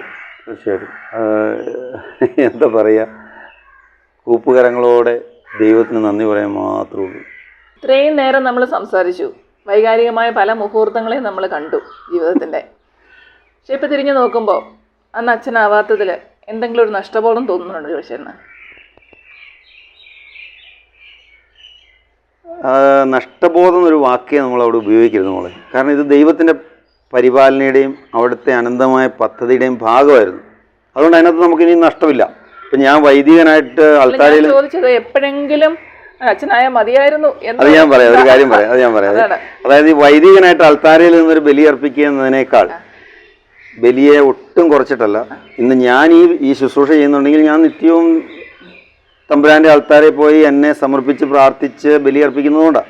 അവിടുത്തെ ബലമില്ലാതെ വിശുദ്ധ കുർബാനയുടെ ആ ശക്തി സ്രോതസ് അത് ഉൾക്കൊള്ളാതെ ഈ പണി ചെയ്യാൻ പറ്റത്തില്ല മോളെ, ഒരിക്കലും പറ്റത്തില്ല. അത് അൾത്താരയിൽ അർപ്പിക്കുന്ന ആ ബലി അതിൻ്റെ പൂർണ്ണതയിൽ നമ്മുടെ അനുദിന ജീവിതത്തിൽ ബലിയായിട്ട് ഇപ്പോൾ വരുന്നതുകൊണ്ട് നഷ്ടബോധമേ ഇല്ല. പിന്നെ എനിക്ക് ഇത് അനുഗ്രഹമായിരുന്നു എന്ന് ഞാൻ പറയുന്ന പോലെ തന്നെ ഇപ്പോൾ നമ്മുടെ പൈങ്കുളം മഠത്തിൽ ഫ്രാൻസിസ് കാമ്മ ഉണ്ടായിരുന്നു. ഞങ്ങളുടെ കുഞ്ഞുനാളിൽ ഓടി നടക്കുന്ന ഒരമ്മയാണ്. ഞങ്ങളതിനെ എന്നാ അത് പറയണ്ട, നമ്മുടെ മഠത്തിൽ ഫ്രാൻസിസ് കാമ്മ ഉണ്ടായിരുന്നു. ഒരു ശുദ്ധാത്മാവ്, എല്ലാവരുടെയും മുമ്പിൽ ഒരു പക്ഷെ നോക്കി കഴിഞ്ഞാൽ പരിഹാസപാത്രമായിരുന്നു എന്ന് പറയാം. പക്ഷേ കീറിപ്പറഞ്ഞ ഉടുപ്പ് വിട്ട് ഗാർഡനിലെ മുഴുവൻ പണിയും ചെയ്ത് പള്ളിക്ക് വേണ്ടി പ്രത്യേക ഗാർഡൻ ഉണ്ടാക്കി അൾത്താരയിൽ അലങ്കരിക്കുക എന്നുള്ളതായിരുന്നു നമ്മുടെ ഏറ്റവും വലിയ പരിപാടി. അപ്പോൾ എല്ലാ അവധിക്ക് വരുമ്പോഴും അമ്മയ്ക്കുള്ള ഒരു പ്രത്യേക സ്നേഹം എന്നോട്. അതെപ്പോഴും ഞാൻ മഠത്തിൽ ചെല്ലുമ്പോഴൊക്കെ പ്രത്യേക പരിഗണന എന്നോട്. അപ്പോൾ അമ്മ എനിക്ക് വേണ്ടി മാത്രം ഈ മണിയന്ത്രമല ഒരു 15 പ്രാവശ്യം ഇങ്ങനെ ചവിട്ടി കയറിയിട്ടുണ്ട്. അത് അമ്മയുടെ 80കളിലാണ്, 90 വയസ്സ് കഴിഞ്ഞാൽ പിന്നെ അമ്മ മരിച്ചത്. അപ്പോൾ അമ്മയുടെ 80കളിൽ അമ്മ ഒരു 15 പ്രാവശ്യമെങ്കിലും മണിയന്ത്രമല കയറിയിട്ടുണ്ട്. എനിക്ക് വേണ്ടി പരിഹാരം ചെയ്താന്ന് അമ്മയോട് പറഞ്ഞിട്ടുണ്ട്, നീ ഒരു നല്ല വൈദികനാകാൻ വേണ്ടിയിട്ട്. വൈദികനായില്ല. വന്നപ്പോൾ അമ്മയ്ക്കും ഭയങ്കര സങ്കടമായിരുന്നു. പക്ഷേ അത് കഴിഞ്ഞ് അമ്മ മുതലക്കുടത്ത് മരിക്കാൻ കിടക്കുമ്പോൾ തീർത്തും വയ്യാത്തൊരവസ്ഥയിൽ ഞാൻ മുതലക്കുട ആശുപത്രിയിൽ പോയി അമ്മേനെ കാണുവാണ്. എൻ്റെ കയ്യെ പിടിച്ചു. എന്നിട്ട് ഈ വയ്യാത്ത അമ്മ എൻ്റെ കയ്യെ പിടിച്ചിട്ട് പറയാണ്, എൻ്റെ മോനെ നീ അച്ഛനകത്ത് എത്ര നന്നായിട്ട്. ഇപ്പോൾ മുറക്കട ആശുപത്രിയിൽ ലീമാമയുണ്ട്, 103-ാം വയസ്സിലായപ്പോൾ. എന്നെ ഇന്നലെയും വിളിച്ചു, ന്യൂ ഇയറിനും വിളിച്ച് ക്രിസ്മസിനും വിളിച്ചു. 103 വയസ്സായി നോക്കണം. പക്ഷെ ആ ആത്മബന്ധം കുഞ്ഞുനാൾ മുതൽ മഠത്തിൽ കയറി ഇറങ്ങി ചാച്ചൻ മുതലുള്ള ബന്ധം ലീമാമയ്ക്ക് ഇപ്പോഴും ആ കരുതലുണ്ട്. അമ്മയും പറയും, മോനെ ദൈവം അതല്ല നിന്നീന്ന് ആഗ്രഹിച്ചു. ദൈവം നിന്നീന്ന് ആഗ്രഹിച്ച ഇതാണ്. നോക്കുമ്പോ അനേകം കുഞ്ഞുങ്ങളുടെ അച്ഛനാണ്. അതെ, ഇപ്പൊ ഞാൻ പറഞ്ഞ 30 വർഷം 30 വർഷത്തിനുള്ളില് 10,000-ലധികം ആളുകൾക്ക് ആശ്വാസമാകാനും സന്തോഷമാകാനും അവർക്കൊരു കൈത്താങ്ങാകാനും സാധിച്ചു എന്നുള്ള സംതൃപ്തി ചെറിയ സംതൃപ്തിയല്ല. പിന്നെ ഞാനിപ്പോൾ കാണുമ്പോഴേ ചാച്ചനും അമ്മച്ചിയൊക്കെ എന്നോട് കാണിച്ച ആ വാത്സല്യം, ആ കരുതൽ, അല്ല എൻ്റെ അട്ട ഫെയിലിയർ 11 വർഷങ്ങൾക്ക് ശേഷം എല്ലാം നഷ്ടപ്പെട്ടവനായിട്ട് തിരിച്ചു വന്നപ്പോൾ അപ്പനും അമ്മയും എനിക്ക് തന്ന കരുതലും സ്നേഹവും ഒരു കുറവും കൂടാതെ എന്നെ തിരിച്ച് വീട്ടിൽ സ്വീകരിച്ച ആ സ്വീകാര്യത. മഞ്ജു, ഞാൻ പറഞ്ഞാൽ ഇപ്പോൾ ഈ മക്കളാരാ, ദിവ്യശാലത്തിൽ വരുന്ന മക്കളാരാ, ആർക്കും വേണ്ടാത്തതാ. ഇന്നിപ്പോൾ അവരെ 2 കൈ നീട്ടി സ്വീകരിക്കാനുള്ള കൃപ കിട്ടിയത് എവിടെന്നാ? ഇപ്പോൾ എൻ്റെ കുഞ്ഞുങ്ങൾ, ഇവിടെ മദറാഞ്ചേരി ഫൗണ്ടേഷനിലെ കുഞ്ഞുങ്ങൾ, പൊട്ടിപ്പൊളിഞ്ഞ ജീവിതങ്ങൾ, ആർക്കും വേണ്ടാത്ത നിസ്സഹായപ്പെട്ടു പോയ മക്കൾ, ഒത്തിരി പ്രശ്നക്കാരായിട്ടുള്ള കുഞ്ഞുങ്ങൾ, കിട്ടേണ്ടുന്ന ലാളനെയും പരിപാലനയും സംരക്ഷണവും സ്നേഹവും കിട്ടാത്ത കുഞ്ഞുങ്ങൾ, മുറിവുകൾ മാത്രമുള്ളവർ, എല്ലാം നഷ്ടപ്പെട്ടവർ വരുമ്പോൾ ഈ നഷ്ടപ്പെട്ടതിനെ സ്നേഹത്തോടെ സ്വീകരിക്കാനുള്ള മനസ്സുണ്ടായത് ഞാൻ കടന്നുപോയ ഈ അനുഭവങ്ങളിൽ നിന്നാണ്. ഒരു കണ്ടീഷനും ഇല്ല. ഏത് അഡ്മിഷൻ വന്നാലും we will not say no. അപ്പോൾ ഇതിനെല്ലാം വേണ്ടി ദൈവം ഒരുക്കുകയായിരുന്നു.